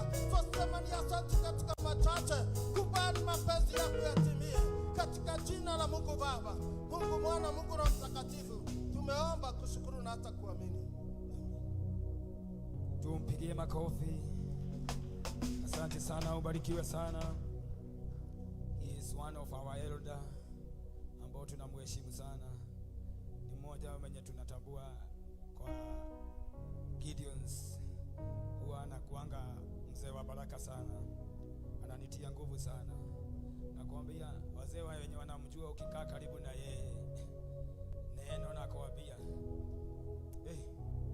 Mungu akubariki sana. Naona tumeendelea vizuri, masaa yetu iko sawa. Watu wenye najua tu tumeingia saa hii, tuko katika ibada ya maombi, na ni vyema ukiingia katika madhabahu, ambia Mungu akupatie neema ya kukaa siku ya leo mahali ya hiyo, mahali kiti yenye utakalia, baraka yenye inastahili kukua katika hiyo kiti. Mahali umeingia ni mahali kuna baraka. Kuna mahali kwa Biblia inasemekana mtumishi wa Mungu alienda akafika mahali akasema ameona the valley of blessing. Gita kugithima mukuru wa kirathimo mwathani agoco otoria kuri the valley of dry bone mwathani akumio, ni kuri mukuru wa kirathimo mwathani akumio. Kigogona ine giki najua mahali hapa kuna baraka za Mungu, mahali hapa kuna neema ya Mungu, mahali hapa kuna kufunguliwa, mahali hapa kuna neema ya hali ya juu sana. Na wacheni waambie watu wa Mungu, unajua wakati mwingine tunapatananga na watu wengine na huku nje, unasikia mtu amekupatia ushuhuda, yeye ako mbali na haya madhabahu, lakini huwa anapata baraka kupitia hii madhabahu. Na sisi wenye tuko huku wengine kuna wakati mwingine unaona mtu anashukuria tu hii madhabahu ni kama tu hivi tu. Mahali hapa kuna neema ya hali ya juu sana. Ni vyema kujua mahali umefika, ni vyema kujua mahali ambao unashiriki. Bwana asifiwe. Na kwa hivyo ningetaka tu kualika Pastor Mary Kariuki aje aombe our Archbishop and our Bishop, tukiendelea kumalizia katika maombi ili tuingie katika neno. Karibu sana our mama, tumpigie makofi akifika.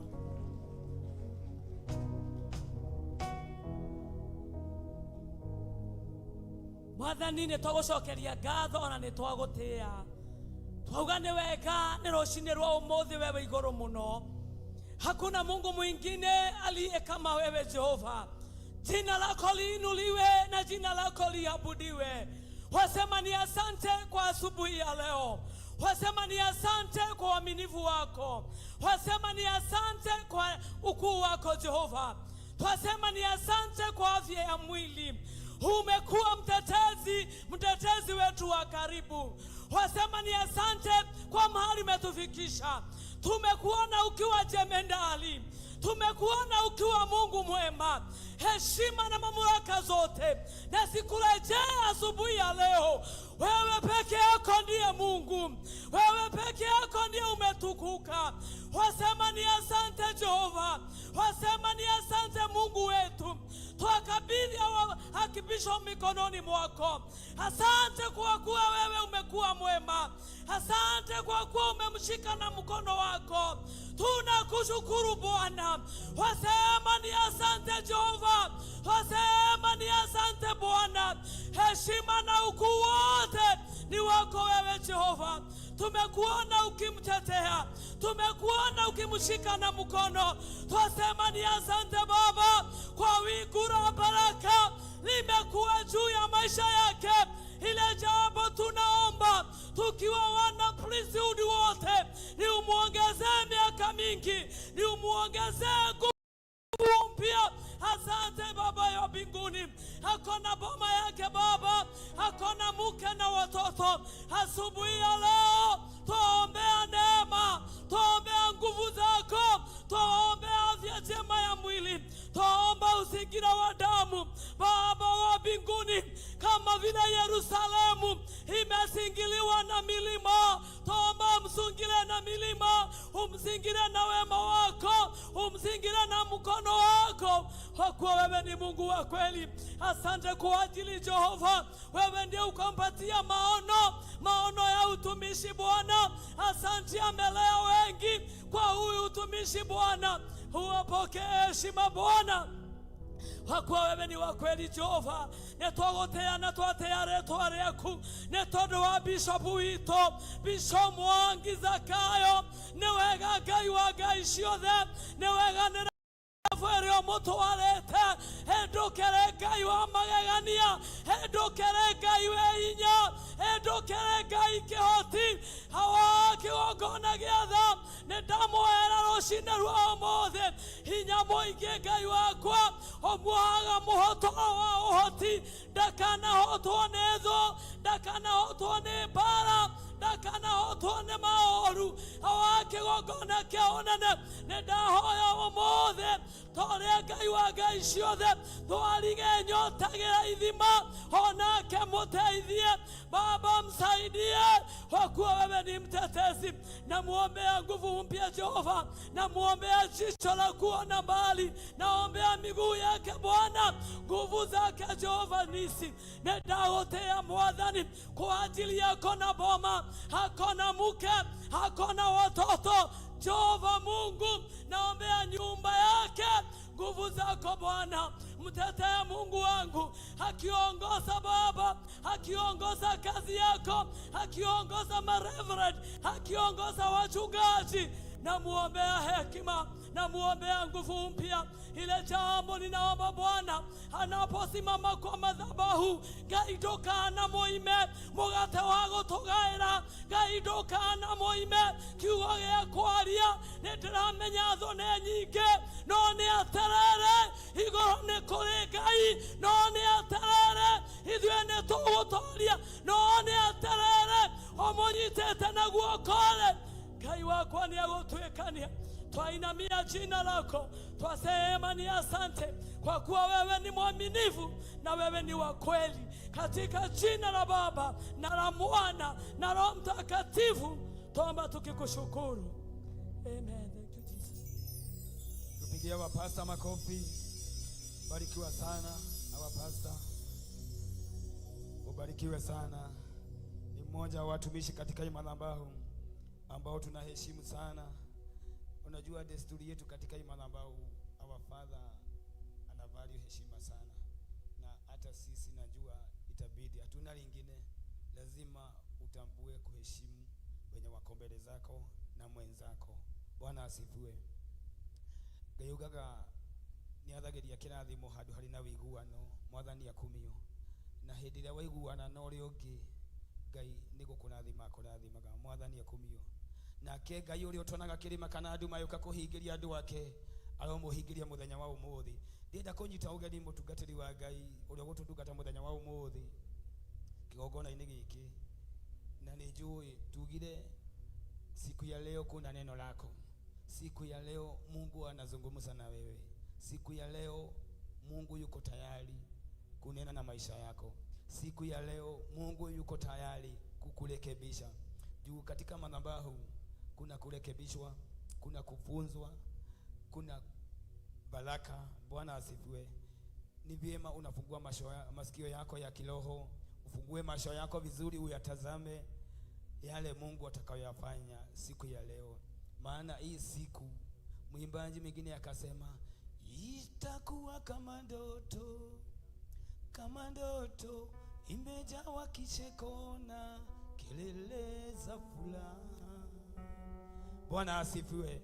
Na kwa hivyo nataka tu usimame vizuri, tumkaribishe mtumishi wa Mungu, our one and only Pastor Mwangi, akija hapa atuhubirie siku ya leo, atupatie Bible study. Mpigie makofi mpaka afike mahali hapa, akuje anene na watu wa Mungu, aje anene na kanisa la Mungu.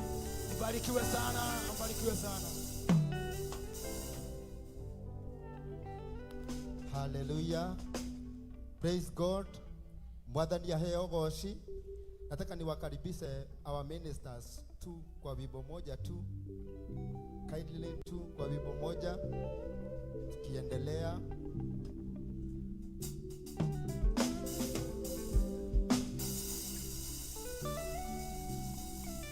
Ili tuweze kufukuza baridi kidogo. Ministers, tuabudu tu kwa wimbo moja. Ni tabibu wa karibu.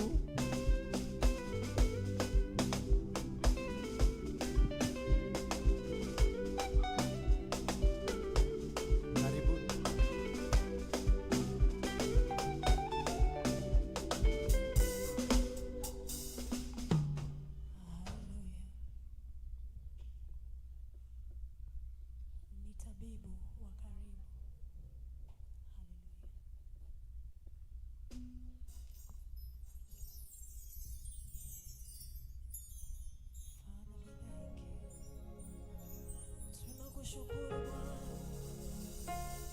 sababu wewe ni tabibu karibu. Tunakushukuru Bwana,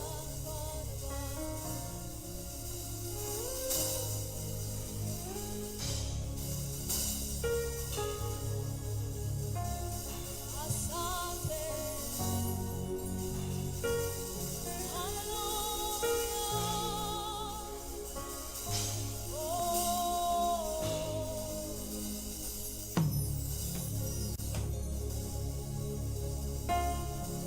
Tabibu wa karibu.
mazuri.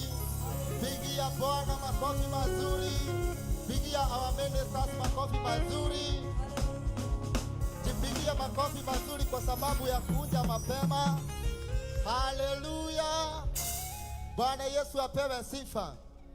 Naitwa Pastor Peter Waringu Mwangi na nimeokoka, na ni asante kwa kupata nafasi hii. Sijawahi pata nafasi kama hii katika madhabahu haya. Bwana Yesu asifiwe. Kwa hivyo pigia Mungu makofi mazuri kwa sababu ya kunipatia nafasi mahali hapa. Nikiomba Evangelist Sirokei akuje tu anisomee kitambu pale. Kuja mtumishi wa Mungu, karibu sana. Na najua tutaendelea vizuri. Now ministers, acha nipatie tu nafasi mpumzike kwa sababu kuna kazi mbele. Haleluya. Nataka tu asaidiwe na microphone na tusalimie.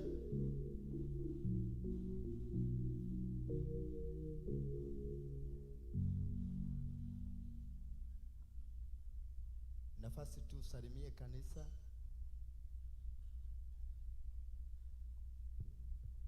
Bwana Yesu asifiwe. Praise be to the name of the living God. I'm Wajiro Kamande, saved this early morning, and I love Christ. And today I'm the one who is going to read the word of God for you. May you be blessed as you listen. Amen. Bwana Yesu asifiwe. Amen. Pigia papa wetu, askofu wetu makofi mazuri kwa kunipatia nafasi ya kusimama katika mahali hapa. Na pia upigie our mom makofi mazuri. Asante sana kwa kusimama mahali hapa. Naitwa Pastor Peter Mwangi na ninafurahi kusimama mahali hapa. Ningependa kufunza juu ya kitu kinaitwa time and season. Geukia jirani yako umwambie time and season. Time and season. Mwangalie vizuri, mwambie time and season.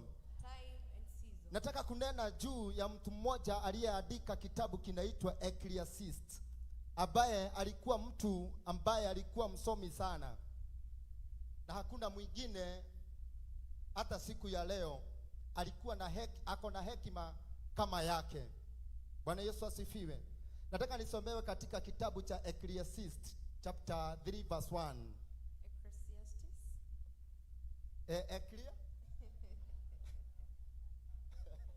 Ecclesiastes. Pole, ni ulimi wangu. Bwana Yesu asifiwe. Unisomee hiyo kitabu cha Ecclesiastes. Okay, hivyo inaitwa. Bwana Yesu asifiwe. Nisomee kuanzia 1. Ecclesiastes chapter number 1. Chapter number 1 verse 1. Verse 1. And the word of God says, these are the words of the philosopher David's son, who was the king in Jerusalem. It is useless, say the philosopher. Life is useless, all useless. Sikiliza tu kidogo. Ecclesiastes chapter 3 verse 1. 3:1. Yeah. I'm sorry. 3 verse 1. Everything that happens in this world happens at the time God chooses. Yes. He sets the time for birth and the time for death. A time for planting and the time for pulling up. Fikisha hapo. Bwana Yesu asifiwe. Amen. Haya maandiko iliandikwa na mtu mmoja alikuwa anaitwa Suleimani. Amen. Na alikuwa na hekima ya kiungu. Sababu alisimama kwa Mungu akaomba kitu moja, Mungu nisaidie, unipe hekima.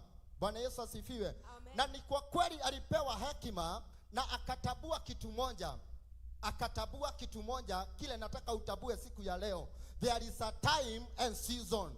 Akajua kuna wakati wa kupanda na wakati wa kuvuna. Bwana Yesu asifiwe. Siku ya leo nataka utabue kuna nafasi ya kupanda na nafasi ya kuvuna. Bwana Yesu asifiwe. Na ni lazima ukajue ya kwamba ukitaka kupanda lazima utengeneze samba. Lazima utayarishe samba yako ili ukaweze kupanda. Ili wakati mvua itakaponyesha ama wakati mvua itakapoanza kunyesha ni kupanda tu utaanza kupanda. Bwana ni roho. Bwana Yesu asifiwe. Kwa hivyo kila kitu kina nafasi yake. Kama saa hii ni wakati wa baridi. Kutakuja kuwe na wakati mwingine wa kunyesha. kutakuja kuwe na wakati mwingine wa kupanda, na kutakuja kuwe na wakati mwingine wa kupalilia. Kuna kitu, kuna wakati na kuna majira na wakati. Nikole itagwatia na Gikuyu, time and season itagwatia na Gikuyu, madhaa na mahida. Kama saa hii tunasikiliza Bible study kwa sababu ni wakati wa Bible study, na tutakuja tuwe na nafasi nyingine, nafasi ya kusikiza main service. Na hapa ndipo watu wengine wanapotea kwa sababu hawajui nafasi. Watu wengine wanapotea kwa kutojua nafasi zao. Wengine walipitwa na muda kwa sababu hawakufahamu muda ule ulikuwa wao. Bwana Yesu asifiwe. Haleluya. Nataka ukimbie nami katika kitabu cha Genesis chapter 50 verse 4. Tuone mtu inafika ni wakati wa kuomboleza. Mtu anaomboleza, anajua ni wakati wa kuomboleza, lakini maombolezo itakuja na itarudi nyuma. Bwana Yesu asifiwe. Kuna wakati wa kuomboleza na kuna wakati wa kutoomboleza. Maombolezo inapita. Bwana Yesu asifiwe. Kuna wakati wa mashida na wakati wa mafanikio. Bwana Yesu asifiwe. Kuna wakati wa kufanikiwa kwa maisha. Bwana Yesu asifiwe. Lakini watu wengi hawajuagi nafasi. Wanapitwa na nafasi tu, inawapita. Maana hakujua, hakutabua nafasi. Hakutabua muda anaofaa kufanya. Bwana Yesu asifiwe. Hakutabua muda ambao anastahili kupokea. Kwa sababu kuna wakati wa kupokea. Kuna wakati unafikaga unaanza kupokea. Na kuna wakati unafikaga unalia. Kuna wakati unafikaga unaanza kulia. Bwana Yesu asifiwe. Na kilio haidumu, kilio inapita. Bwana Yesu asifiwe. Ambia mwenzako kilio kinapita. Mwambie maombolezo inapita. Kwa sababu kuna kitu na nafasi yake. Hebu nisomee katika kitabu hicho cha Genesis chapter 50 verse 4. Genesis 50 verses 4 says, when the time of mourning was over, Joseph said to the kings officials, please take this message to the king. When my father was about to die. Fikisha hapo. Bwana Yesu asifiwe. Amen. Alikuwa anaomboleza kifo cha baba yake. Na alikuwa na uchungu kwa sababu ameachwa. Bwana Yesu asifiwe. Kwa sababu kuna wakati unafikanga unafinyika, uko kwa station ya section ya kufinyika, lakini inapita. Bwana Yesu asifiwe. Unajua kile unapitia siku ya leo, hata kama ni kigumu, kinapita, kina mwisho wake. Bwana ni roho sio. Kwede ekinyaga ogasakaya no gisa musakayo duturaga. Bwana ni roho sio. Ambia mwanzako maombolezo haidumu. Yawezekana ya kwamba ninaomboleza siku ya leo, lakini kesho sitaomboleza. Bwana Yesu asifiwe. Kuna watu wanaomboleza kwa sababu hawana pesa. Wengine wanaomboleza kwa sababu hawako kazi. Lakini nataka nikuambia asubuhi ya siku ya leo, maombolezo yanapita. Bwana Yesu asifiwe. Kwa sababu kila kitu kina muda wake. Yawezekana sina chakula leo, si kumaanisha kesho nitakosa. Kwa sababu ni wakati huo na lazima utarudi nyuma. Bwana Yesu asifiwe. Haleluya. Yawezekana natembea miguu leo, lakini kesho yangu najua kuna kufanikiwa. Bwana Yesu asifiwe. Inakuwa ni wakati wa kutembea miguu, lakini kuenda na miguu si kusema nitaishi hapo. Bwana Yesu asifiwe. Hiyo ni nafasi tu, inarudi. Ninapita tu. Nasikiaga bishop akisema siku moja alikuwa pale kwa akifunza kwa Kamuti. Siku ya leo hayuko kule kwa Kamuti. Alijenga madhabahu. Bwana Yesu asifiwe. Na ndio maana nataka nikuambie kuna wakati na majira yake. Bwana Yesu asifiwe. Kuna wakati wa kuomboleza. Kuna wakati wa kushindwa nitafanya nini. Kuna wakati wa kulea. Unalea mpaka unararukiwa na nguo. Unaiweka ile inaitwa kiraka. Bwana Yesu asifiwe. Unaiweka kiraka. Lakini hujali kwa sababu unajua napita tu. Haleluya. Niona mtu anasema kile napitia siku ya leo, ninapita tu. Kesho yangu itakuwa nzuri. Haleluya. Bwana Yesu asifiwe. Kesho yangu itakuwa nzuri. Haleluya. Napita tu. Napita tu, ni kwa muda. Ni kwa muda. Baridi haidumu. Hata jua haidumu. Ina wakati wake. Bwana ni roho wasio. No ukoro welio aine. no gukoro we mwarire no riwa no riguthira. Haleluya. Jua inaisha. Oh yes. Huyu mtu alikuwa na operesa anaitwa Yakobo. Alikuwa na operesa anaitwa Yusufu. Alikuwa na operesa kifo cha baba yake maana hakuweko. Lakini akafika mahali akaona si wakati wa kuomboleza. Maana nitazika hii. Kuna wakati unafikaga unazika kitu na kinasahaulika. Oh yes. Bwana Yesu asifiwe. Amen. Lazima uzike mambo ingine. Oh yes. Bwana Yesu asifiwe. Amen. Wacha nikwambie, hebu nisomee katika kitabu cha 2 Samuel chapter 12 verse 20. 2 Samuel. Haleluya. Na ukibie nami haraka kwa sababu hatuna nafasi na ningependa tu tujue ya kwamba there is a time and season. Time and season. 2 Samuel 12 Verse 20. And the word of God says, Nakuta mtu ambaye alikuwa amefinyika kwa sababu mtoto ni mgonjwa, lakini ikafika mahali mtoto akakufa. Hebu nisomee verse 20. David got up from the floor, he had bath, combed his hair, and changed his clothes. Good. Bwana Yesu asifiwe. Amen. Huyu mtu alikuwa anaomboleza na alikuwa anakaa kanyumba kengine akiwa amejifungia pale, maana alikuwa analia akiomba, baba nisaidie tu mtoto wangu arudi uhai. Oh, yes. Kuna watu wanalia wakisema baba saidia tu. Bwana ni rongo so.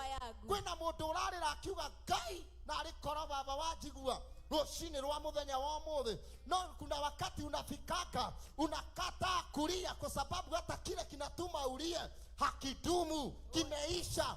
Daudi akajua ya kwamba si wakati wa kulia, ni wakati wa kutoka kwa kilio. Nienda nikabadilishe mavazi. Siku ya leo abadilisha mavazi. Umelia kwa muda mrefu, hapana kulia tena, usilie tena. Bwana Yesu asifiwe.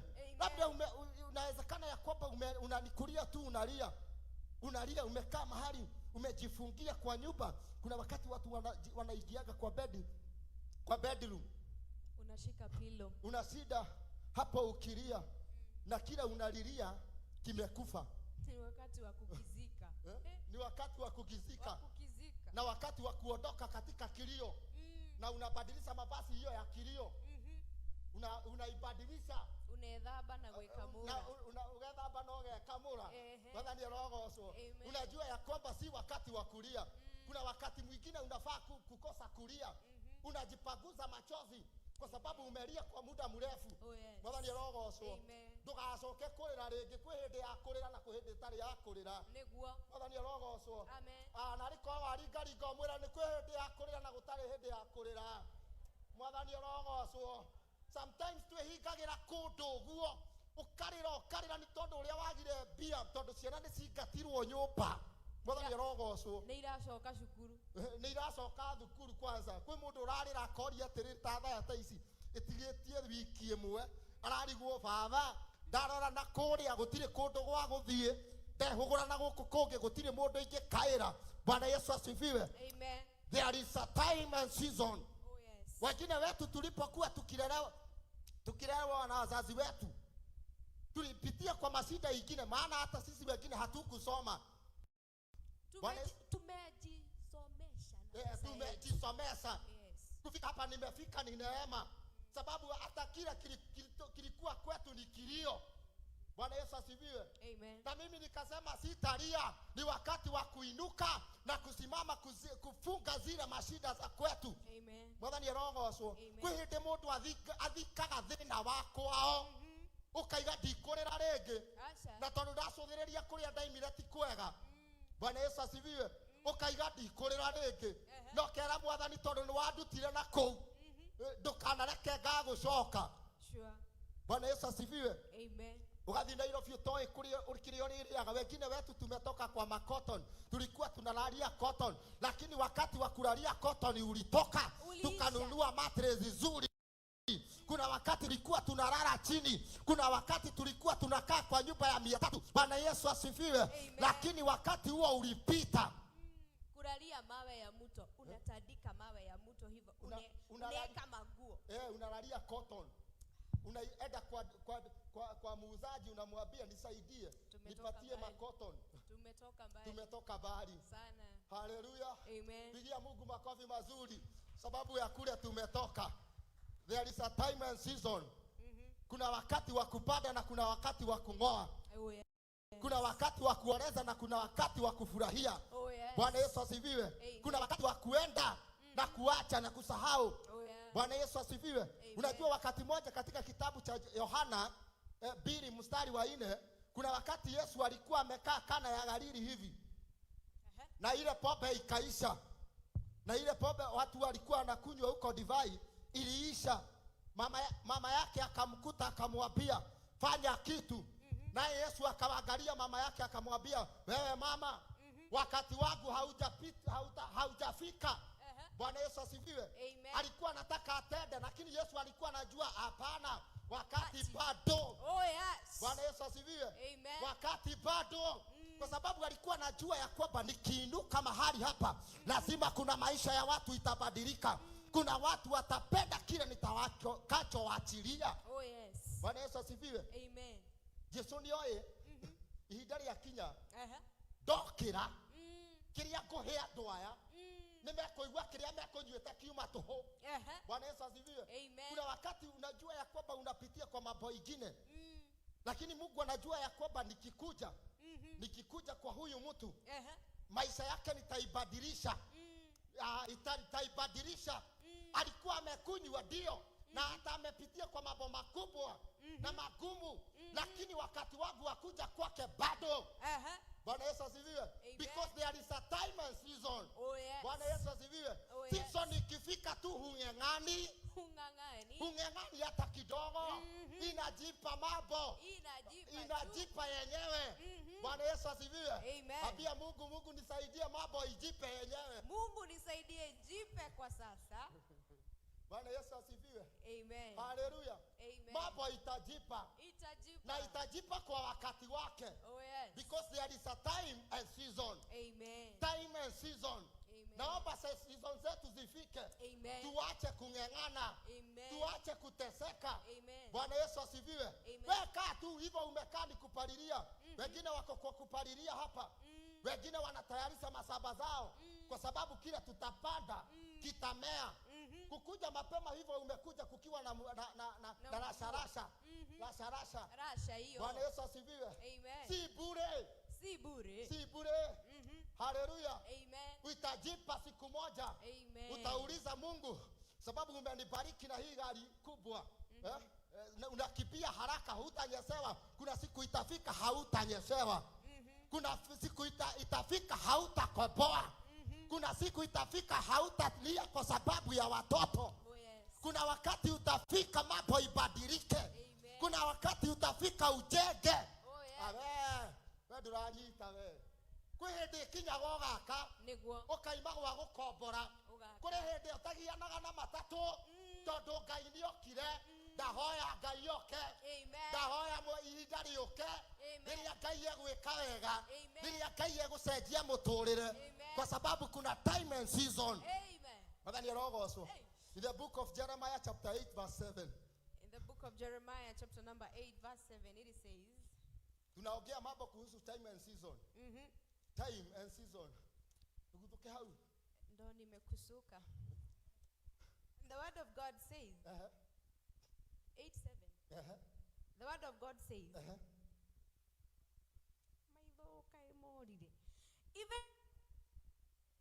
even stalks know when it is time to run. Doves, swallows, and thrushes know when it is time to migrate. Wacha nikuambie. Ya Kikuyu inasema hivi. Soso wa joka na ndirahuge na thungururu na mwihau ni imenyaga mahinda macio magucoka gitara. Bwana Yesu asifiwe. Amen. Inajua wakati wake wa kurudi kwa kiota yake. Zingine zinajua wakati wa kurudi katika simo. Wadhani rogocwo. Amen. Lakini watu wangu hawajui. Nataka ujue siku ya leo kuna time and season. Oh, yes. Kama huyu munyama uyu mwihau ni uwi mahinda maguo magucoka gitara ri. Ona thunguru ni menyaga mahinda maguo ri. Ona cucu wa njoka ni oĩ mahinda make ri. No andu a Ngai matimenyaga mahinda. Ungihanda mbembe wi mucerere no age gugaciria kwa sababu umechelewa. Ukichelewa na kupanda mahindi ama maharagwe, hautakuwa na mavuno. Amen. Hautapata. Sure. Bwana Yesu asifiwe. Amen. That's why I'm talking this. It is good to know time and season. Oh, yes. Jua tu wakati tu wa kupanda. Jua wakati neno linaachiliwa hapa. Jua wakati askofu anasema dhiokone. Bwana Yesu asifiwe. Ni kunena tu ananena. Because ni hii time and season. Anajua wakati. Bwana Yesu asifiwe. Amen. Lakini watu wengi hawatambui, hawajui. Ni Jumapili tu kwao. Bwana Yesu asifiwe. Ni kawaida. Wachira wega muno. Wengine ni kawaida. Si kawaida. No. There is a time and season. Kuna wakati wa kupanda, kuna wakati wa kuambiwa tenda hivi. Bwana Yesu asifiwe. Unajua kuna wakati mmoja watu wengine, mtu mmoja akataka kuajiri watu na akaitana interview. Alipoitana interview, nani huwa anaandika watu katika kampuni? Ni HR. HR akakaitwa na CEO akakawa pale. Akasema interview itakuwa ya saa 7. Akasema interview yake itakuwa ya saa 7. Sasa watu wakaja wengi sana kufanya interview ili waangalie kama watapata nafasi katika kampuni lile. Lakini walipofika hakukuwa na maneno mengi. Uko na certificate? Niko nayo. Kaa hapa. Niwekee chai. Wewe unakimbia kwa kibuyu, unaweka chai. Nakwambia enda nitakupigia simu. Anaambia next, kuja. Leta makaratasi yako. Niwekee chai. Naambiwa enda. Bwana Yesu asifiwe. Ilikuwa saa ngapi? Saa 7. Kwa hivyo interview yake ilikuwa Bwana Yesu asifiwe. Amen. Uniweke Chai. saa ngapi? Saa 7. Imagine watu walianguka wengi sana kwa sababu hawakujua nafasi. Chai ilikuwa ya saa 7. Good. Bwana Yesu asifiwe. Amen. Watu wengi, ni mmoja tu alipita. Alienda kumwekea chai, akaambiwa niwekee chai. Akamwambia no, it is not time. Bwana Yesu asifiwe. Si masaa ya chai, ni masaa ya lunch. Huyo mtu ndiye alipita tu kwa mtihani ule na akaajiriwa. Bwana Yesu asifiwe. Kwa sababu yeye alijua nafasi. Alijua kuna wakati wa lunch time, kuna breakfast na kuna supper. Watu wengine hawajuagi kuna supper. Bwana Yesu asifiwe. Hakuna hawajui kuna breakfast. Kuna matunda ya saa 4. Kuna matunda ya saa 4. Interview rahisi sana. By the way, wacha nikuambie. Hebu niambie hata kama ni wewe. Unaambiwa saa 7, HR amekaa pale akitaka kukuona. Na wakati nilikuwa nafunzwa driving, nilikuwa naambiwa na instructor wangu, ukiguza tu gari hivi umeenda. Bwana Yesu asifiwe. Sasa interview yake ilikuwa rahisi sana. Wewe niwekee chai. Ukichukua uweke chai, anakuambia enda tutakupigia simu. Lakini yule alikuja akajua the season. Akajua wakati. Akaangalia masaa yake. Akaona ni saa 7. Ni wakati wa kukula. Kama ungeniambia nikuwekea chakula ingekuwa sawa. Lakini wewe unaniambia nikuwekee chai. Huyo ndiye alipita. Watu wengine wanapotea kwa kutojua maarifa. Hawajui nyakati. Hawajui wakati ule Mungu anataka kukupitishia kwa mambo mengine. Sometimes Mungu anataka kuona vile tutakaa. Anaweza kuwa, unajua sometimes sijawahi ona mtu akiwa amechelewa. Sijawahi ona mtu akiwa amechelewa na kazi. Lakini naonaga watu wakichelewa na kuja kanisa. Unafikanga 1 hour before your boss. Good. Lakini unakuta mtu yule anaweza kukuajiri, ukurage na ukunywe, unachelewa kuingia kwake. Bwana Yesu asifiwe. It is good to understand time and season. Sure. Ni vizuri kuangalia muda. Unajua sometimes unaweza kuwa unakuja kanisa kila Sunday, lakini hujuaki nafasi ila Mungu anataka kuangalilia masaa. Masaa yako ya kuingia. Anakuangalilia masaa. Unapotea kidogo tu kwa sababu unachelewa. Mnakutanaga na Mungu yeye akitoka na wewe ukiingia. Bwana Yesu asifiwe. Na ni ukweli hivyo, ni kweli. Kuna watu wengine wanapoteza nafasi kubwa kwa maisha zao kwa sababu ya kutojua time and season. Bwana Yesu asifiwe. covenant with the time. Yes, covenant with the time. Kujaga masaa, jua masaa. Bwana Yesu asifiwe. Mungu atakuangalia, anaweza kosa kuangalia vile uko kwa maisha yako iko, lakini aangalie tu vile unafikaga. Time and season. Sijaiona mtu akichelewa. Ukiona mtu anatembea na gumfoot na mwavuli wakati kuna jua, utaona huyo mtu hapa hako sawa. Bwana Yesu asifiwe. Si ni ukweli? Ukute mtu ako na gumfoot na amevaa kama vile watu wa pikipiki, wale tumeruhusu kuvaa vitu kubwa kwa sababu ya baridi, ni watu wa pikipiki. Lakini huwezi kutana na mtu huko jije akiwa amevaa majacket kama 3 na avae gumfoot na avae helmet. Taona huyo mtu hata kama ako sawa kuvaa kwake, kuna kwambia huyo mtu labda ni mgonjwa, ako na shida ya kipekee. Bwana Yesu asifiwe. Hivyo ndivyo Mungu anatuonaga tukiwa. Angalia mtu huyo anaona huyu atabui wakati wake, hajui muda wake. Mimi nakujaga ndio, lakini kula kwa ule mimi nakuja kwake hatabui time and season. It is good to understand time and season. Oh, yes. Bwana Yesu asifiwe. Ni uangaliaga masaa sana. Kuwa ukiangalia masaa na ukiangalia masaa, kuna wakati my bishop ananiambiaga aliweka agano na masaa na ikamsaidia sana. Bwana Yesu asifiwe. Na unajua unaweza kuja uambie Mungu, mimi nimekuja kazi na wewe sufurika na hiyo school fees. Yes. Mimi nimeenda kwako na sijui vile kutakaa, kwa sababu mimi najua wewe Mungu unajua kubariki na ninajua unajua kubadilisha. Bwana Yesu asifiwe. Si Daudi alijua ya kwamba na ni mfalme, akajua si wakati wa kulia.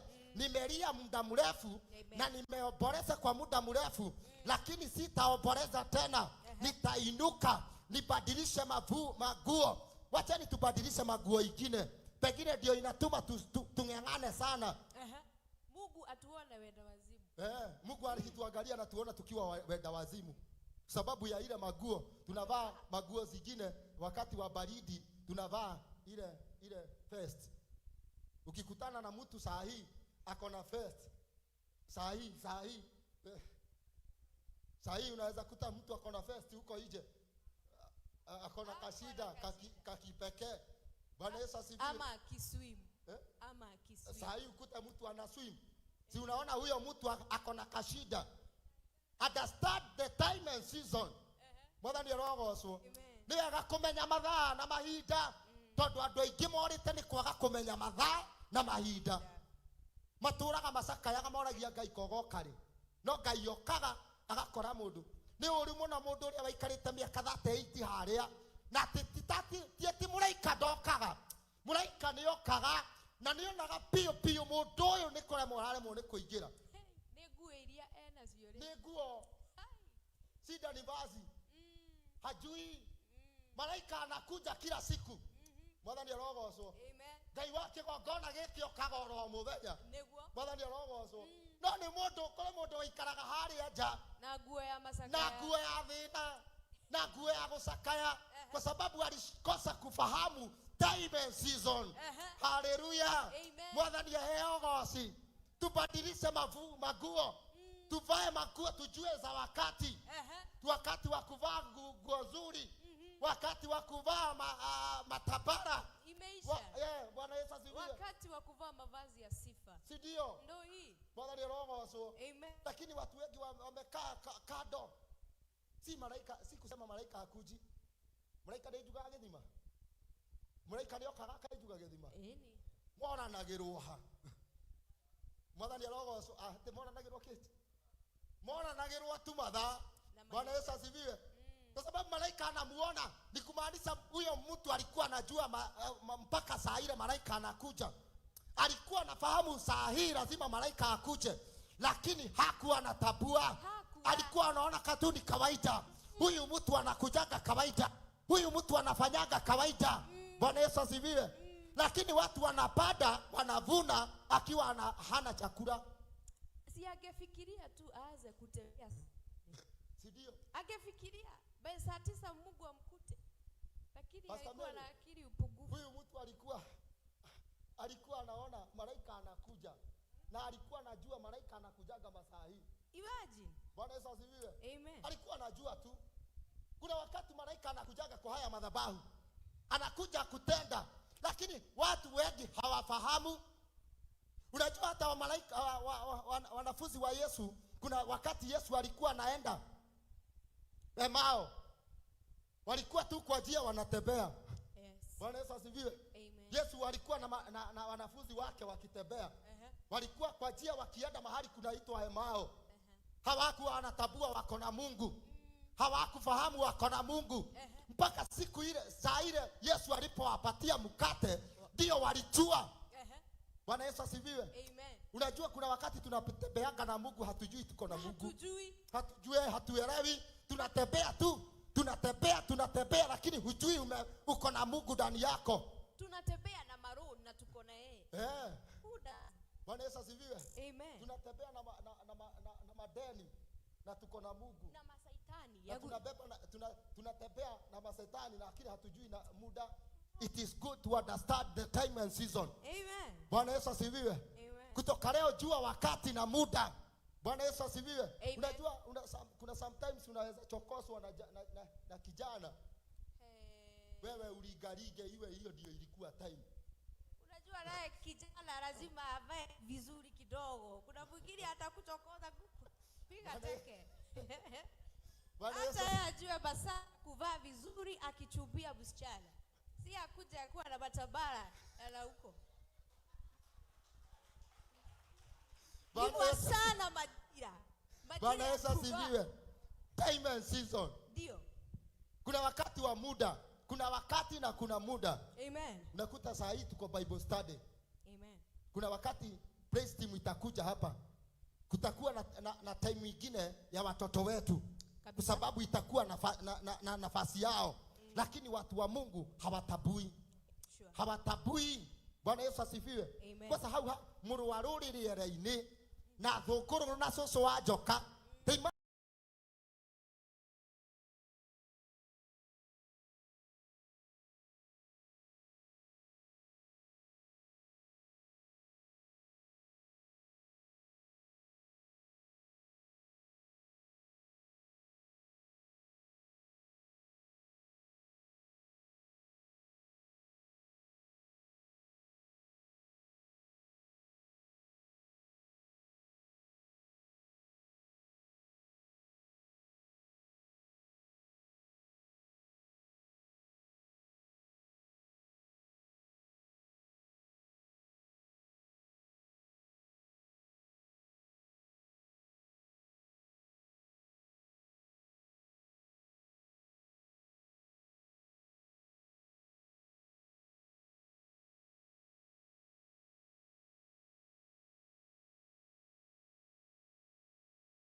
Waganga na wachawi washindwe, lakini kuna mtu mmoja nataka kuheshimisha.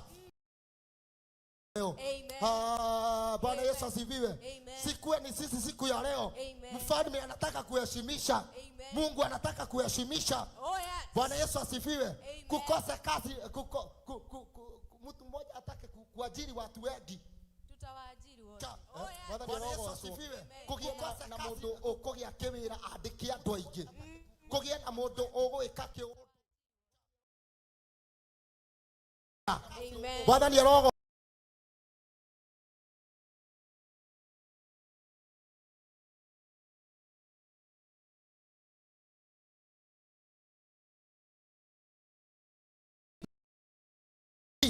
Lazima tuone mema. Bwana Yesu asifiwe. Na kuwe na wafalme wataota ndoto, na waganga na wachawi washindwe na kustafsiri, ili sisi tuone nafasi. Bwana Yesu asifiwe. Na kuwe na wafalme wataota ndoto.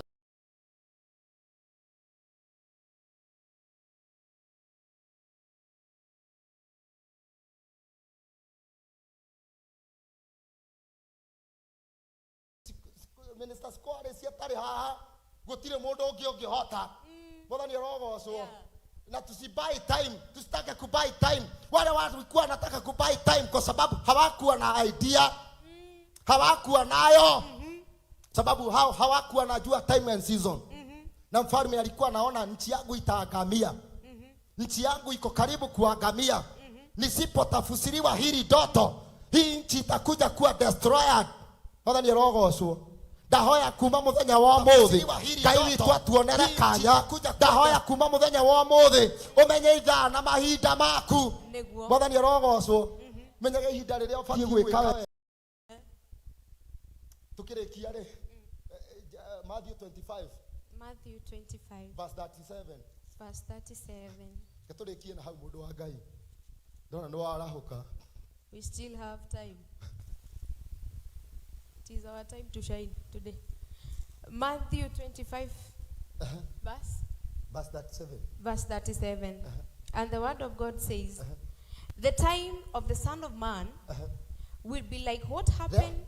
The time of the Son of Man will be like what happened in the time of Noah. In the days before the flood, people ate, drank, men and women married, up to the very day Noah went into his boat. Yet they did not realize what was happening until the flood came and swept all away. This is how it will be when the Son of Man comes. At that time, two men will be walking in a field. One will be taken away, and the other will be left behind. Two women will be at the mill grinding meal. One will be taken away, the other will be left behind. Amen. Time ya mtu ya mwana wa Mungu kurudi. Kwa sababu kuna wengine hawakujua nafasi yao. Mungu atachukua mmoja abakishe mmoja. Watakuwa wakitembea, anachukua, anaacha. Onogu guthia interview ine abakishe mmoja agimagatigwo. Mwathani arogocwo. Ihinda ria kuria kinya Ngai agwike wega. Ihinda ria Ngai ria kinya rigwike wega. Unajua kuna wakati moja Yesu atakuja aweke watu kwa upande mmoja wa kulia na wengine kwa kushoto. Agimakamuria atiriri, Mwathani nire wokire we mutarukire tukiaga gukumenya. Nire wari muhutu ngiaga gukuheirio. Nire utari besha ngikuma nacio. Mwathani arogocwo. Unajua kuna wakati utafika huo. Sababu hao watu hawakutabua nafasi. Yesu alikuja lakini hao watu hawakujua. Biblia inasema ya kwamba nilikuwa kwa jela huku niangalia. Nilikuwa mavazi yangu nimerarukiwa, haukunipatia mavazi. Wengine watamuuliza Yesu, ni wakati upi ulipokuja na hatukujua? Sababu hawakutabua time and season. Bwana Yesu asifiwe. It is good to understand time and season. Very true. And when you understand your season, hautachelewa hata kidogo. Mambo yako itajipa. Ukijua tu nafasi yako. Watabuagi time season yake kukuja. Alikuja lakini hawakutambua. Mungu awabariki na atende mema. May God bless you. Thank you sana. Tumpigie makofi. Mtumishi wetu ametuhubiria kuhusu wakati na majira. Bwana asifiwe. Wakati na majira. Bwana asifiwe. Ni vyema kuambatana na wakati na majira ambao uko. Mwathani agocwo. Kuna wakati wa kulia, kuna wakati wa kusheka. Bwana asifiwe. The Bible says in the book of Ecclesiastes, niguo mwathani wa matuini kiu ni kiarituha muhunjia kana kohelethu. Bwana asifiwe. Ati kuna wakati wa kulia na kuna wakati wa kusheka. Bwana asifiwe. Inaweza kuwa ulikuwa kwa wakati huo wa kulia, ulikuwa kwa wakati huo wa kung'ang'ana, lakini naomba tubadilishe majira, tuingie kwa wakati wa kufurahia. Bwana asifiwe. Nataka nikinena hivyo, brother Dan, unaniandalia Sunday school. Ni wakati wa presentation. Bwana asifiwe. Ni vyema kuambatana na majira. Tuko kwa ibada ya Bible study. Bwana asifiwe. Hapo ndio tuko kwa hiyo time and season. Majira yenye tuko na Sunday school wenye wanatuongoza siku ya leo. Karibu sana. I think it is junior youth. Karibuni sana. Tuwapigie makofi wanapoingia. Wakuje watuhudumie siku ya leo. Watu tusipofurahia kwa Mungu, sijui ni wapo kwingine tutafurahia. Tuwapigie makofi mpaka wafike mahali hapa. Karibuni sana.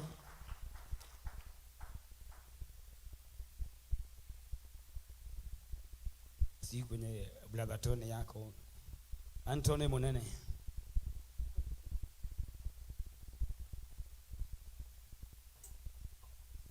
Najua leo kuna baridi, lakini baridi hatuisikii. Tumejazwa na neno la Mungu.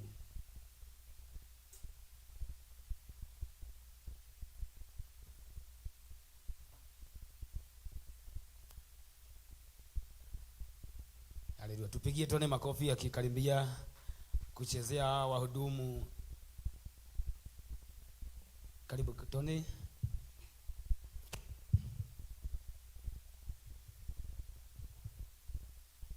Unajua siku nyingine our bishop akatuambia kuna mahali alikuwa anacheza kinanda akatoka nje.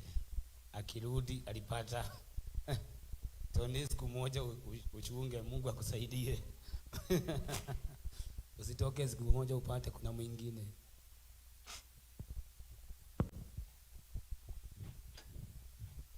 Praise God. Praise God again. We are the junior youth and we have a presentation. Thank you. Na ijulikane wewe ni Mungu. Na ijulikane wewe waweza. Na ijulikane watenda mambo makuu. Na ijulikane duniani kote. Na ijulikane wewe ni Mungu.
Tuwapigie makofi.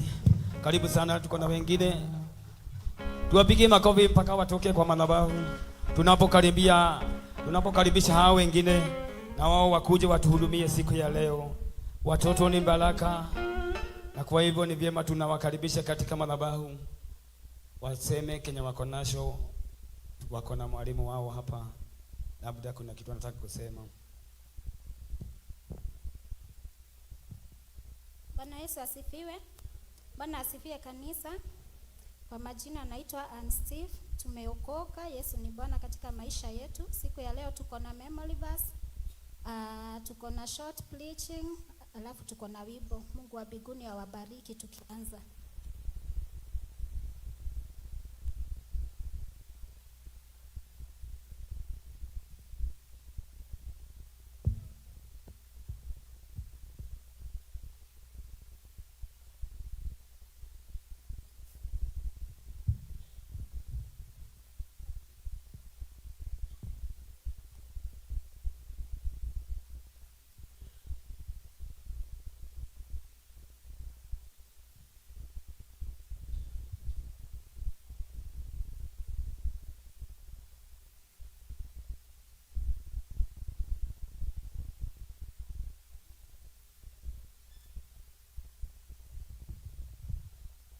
Psalms chapter 146 verse 5 to 7, it says, "Happy are those who have God of Jacob to help them, and who depend on the Lord their God, creator of heaven, earth and sea, and everything in them, and he always keeps his promises. He judges in favor of the oppressed, and gives food for the hungry."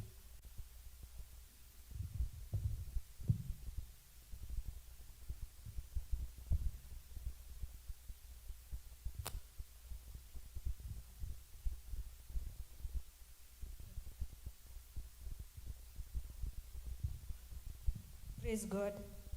Praise God again.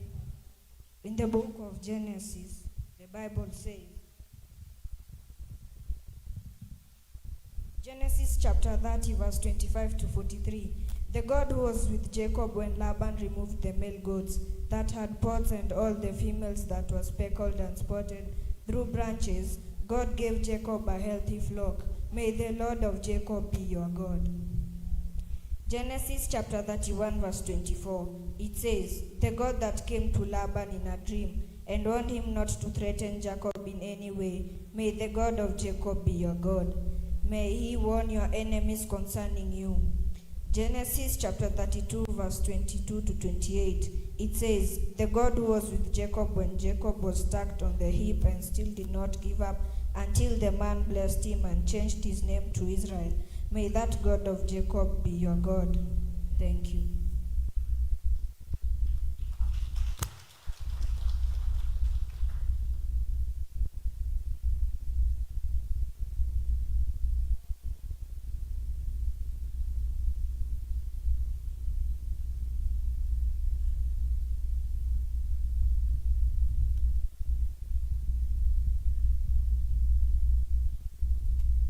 Kwa sasa ya dunia kwangu kama yameangikwa, yaliyokuwa faida na yahesabu kama hasara.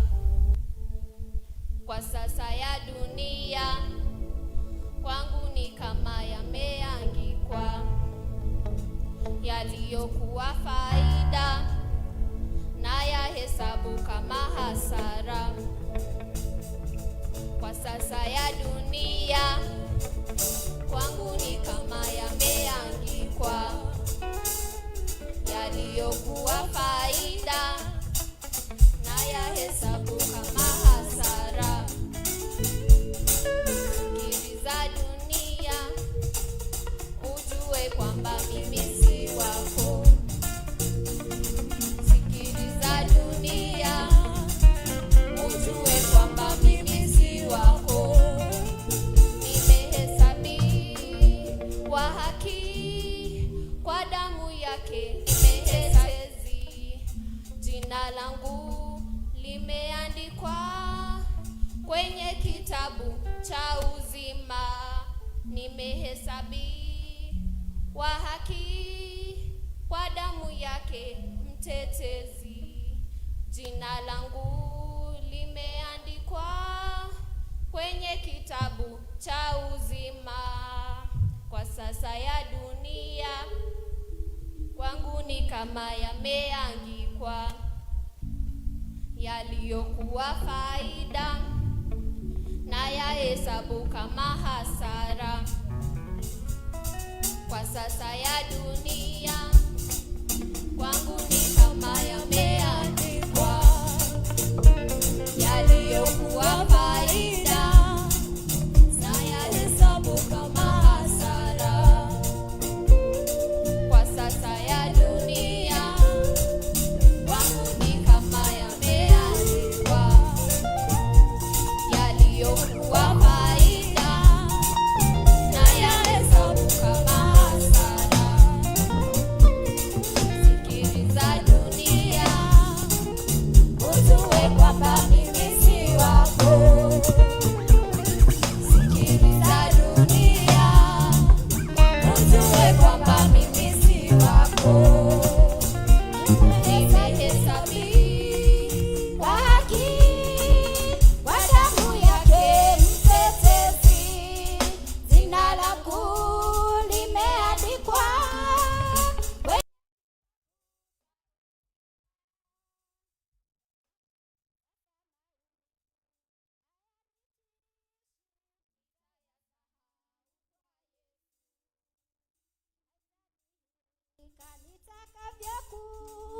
tutafanana kidhihirika.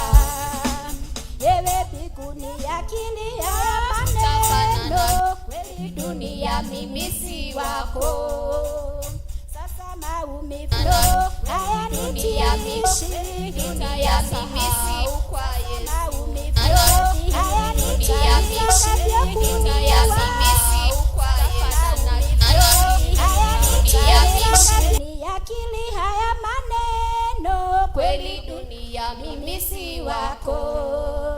Nimehesabiwa haki kwa damu yake mtetezi.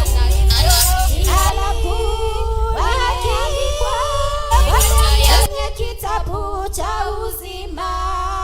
Kwa sasa ya dunia kwangu ni kama yameandikwa, yaliyokuwa faida na yahesabu kama hasara. Yaliyokuwa faida na yahesabu kama hasara. Yaliyokuwa faida na yahesabu kama hasara. Sikiliza dunia, ujue kwamba mimi si wako. Sikiliza dunia, ujue kwamba mimi si wako. Nimehesabiwa haki kwa damu yake mtetezi. Jina langu limeandikwa kwenye kitabu cha uzima. Jina langu limeandikwa kwenye kitabu cha uzima. Jina langu limeandikwa kwenye kitabu cha uzima.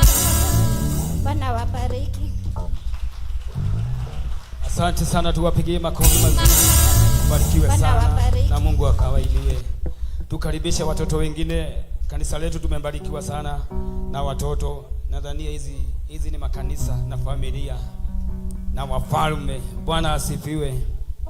Waka hapa kwa wengi, wadogo, wakumbwa, tu juniors.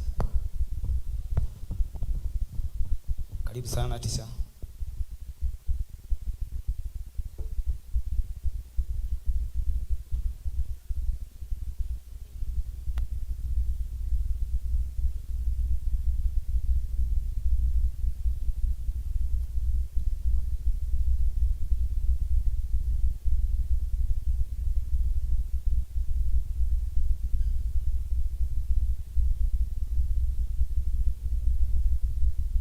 Praise God.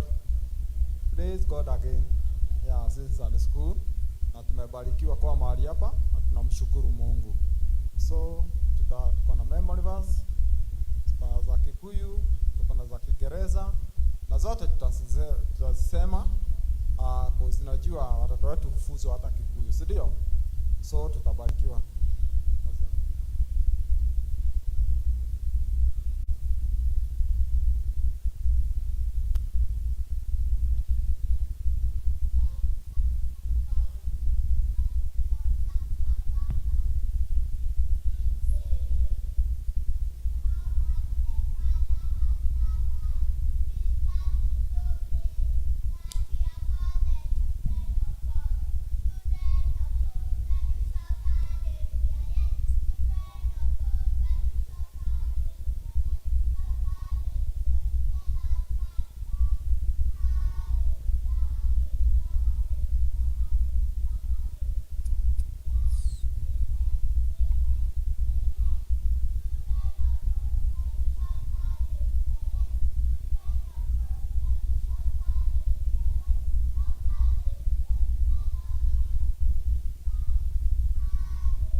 Children of God, can you shout hallelujah? Yes.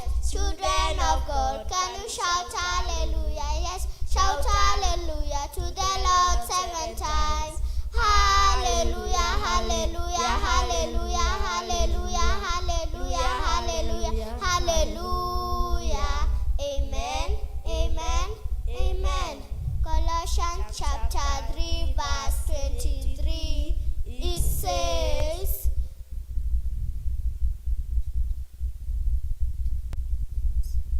whatever you do, work at it with all your heart, as though you work for the Lord, but not for human beings. Okay, again, Colossians. Colossians chapter 3 verse 23. It says, whatever you do, work at it with all your heart, as though you work for the Lord, but not for human beings. Okay, asante, karibu teacher. Genesis 1:1, it says, God created heaven and earth. In the beginning, God created heaven and earth. Exodus 23:25, it says, if you worship me, the Lord your God, I will bless you with food and water and take all your sickness. Psalms 139 verse 13, it says, you created every part of me, you put me together in my mother's womb. Job 34 verse 21, it says, God washes everything you do. Hebrews 13 verse 8, it says, Jesus is the same yesterday, today, and forever. Dimweme kamuharika idhato kamuharika imere kaugete aterere modu afagaga mefago no momehigia ne mwathani. Dimweme kamuharika inyanya kaugete aterere mwana wakwa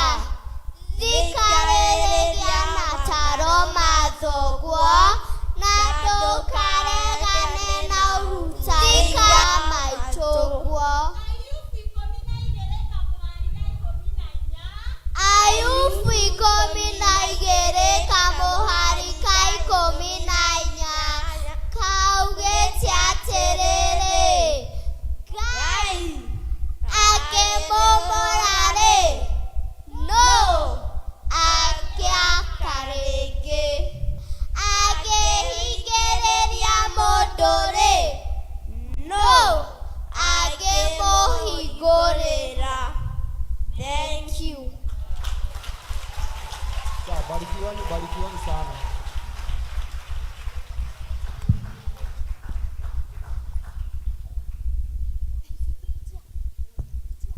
Ndakwira hau ni haritu maraugithio nginya kimeru andu a Ngai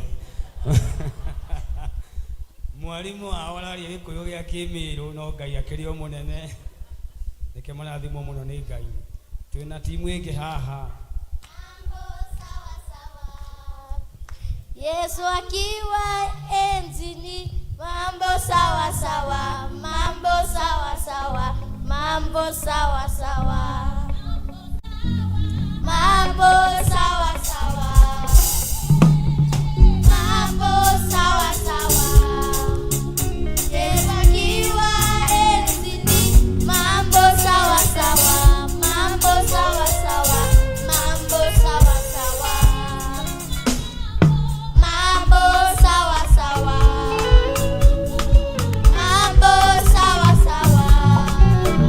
Yesu akiwa enzini, mambo sawa sawa, mambo sawa sawa, mambo sawa sawa, mambo sawa sawa, mambo sawa sawa.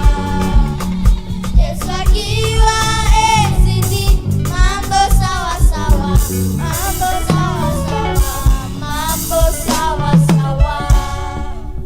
Praise God. Praise God again. Today, in our Sunday school, we learned about the topic of identity. Identity is knowing what God wants you to become or who He created you to be. Today, we have people in the Bible who either preserved their identity or lost it through compromise, sin, and wrong association. Now, let's welcome Joseph. Despite slavery, temptation, and prison, Joseph refused to sin against God with Potiphar's wife. He remained faithful and eventually became a ruler in Egypt.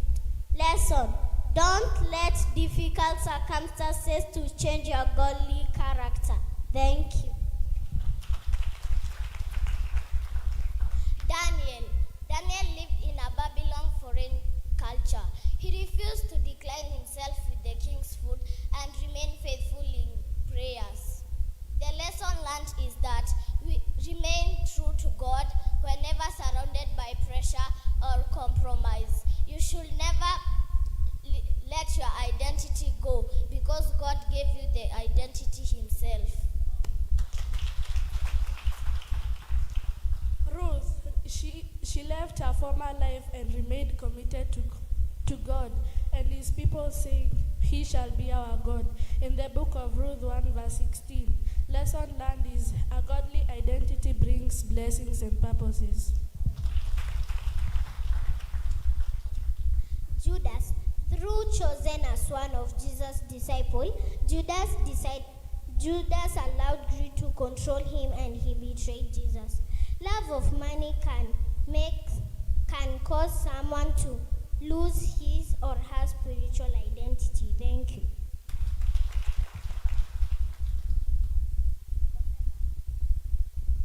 Samson, he was set apart by God through carelessness and disobedience. Lesson learned. Negatively, God instructions can damage your identity. And the prodigal son, he left his father and went recklessly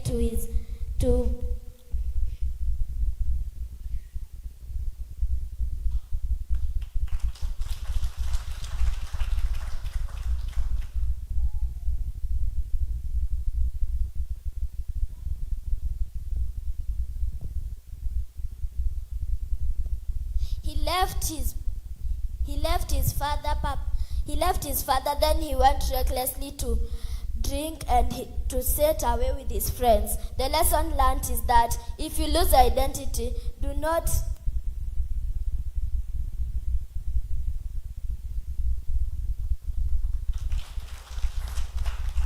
and if a person can drift, you can do it by repenting. People like Joseph, Daniel, Moses, and Ruth protected their identity and they were honored by God.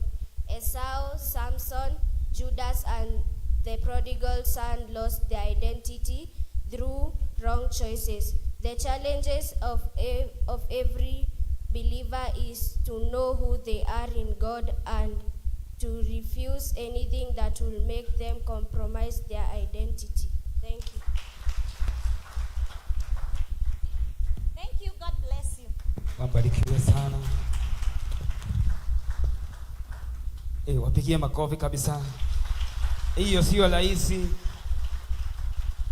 Hiyo kitu sio rahisi, na kuambia hayo maneno unayasikia kutoka vinywani za watoto. Unajua kuna kitu wanapandwa ndani yao na siku moja itakuja kutimia. Bwana asifiwe.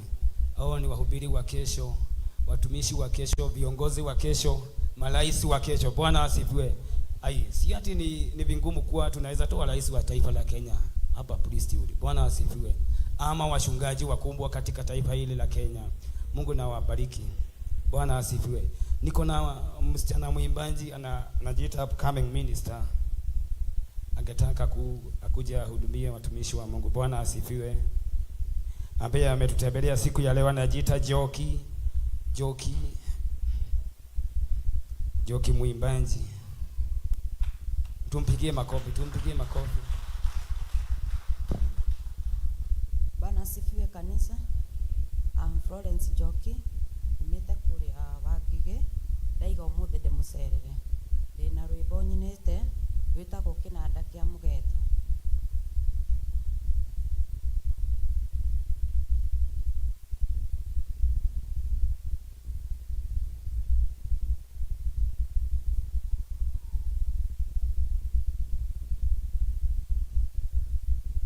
Nyende muni support the upcoming artists. Ni rwimbo rwakwa rwa mbere. No nyende muthie hau YouTube murore Joki wa Muriga. Muni support Joki wa Muriga.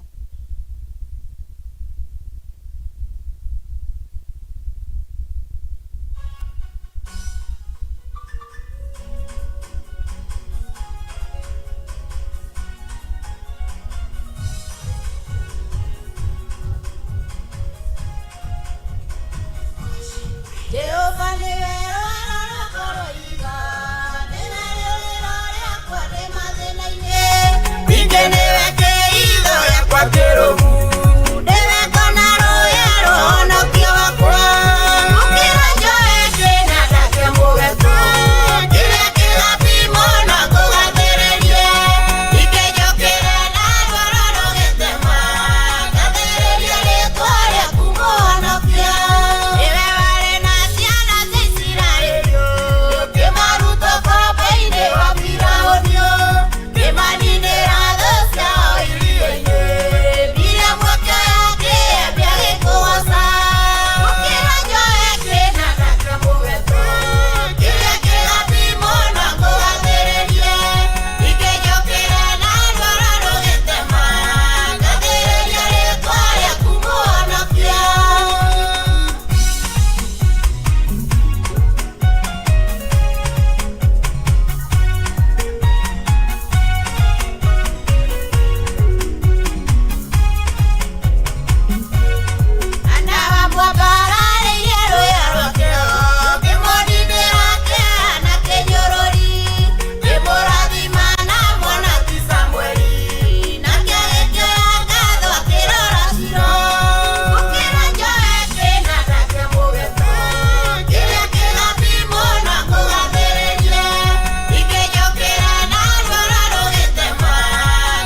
Barikiwa sana.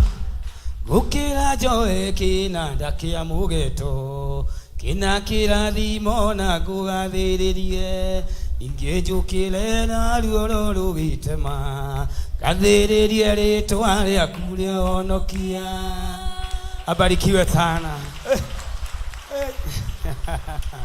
Kau nĩ kega. Mwathani amũrathime.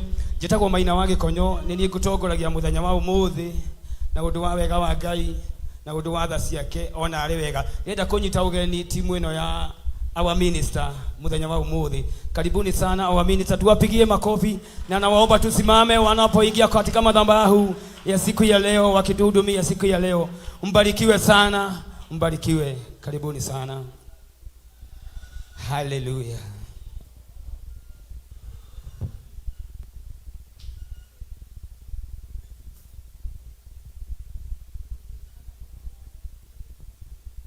Hallelujah.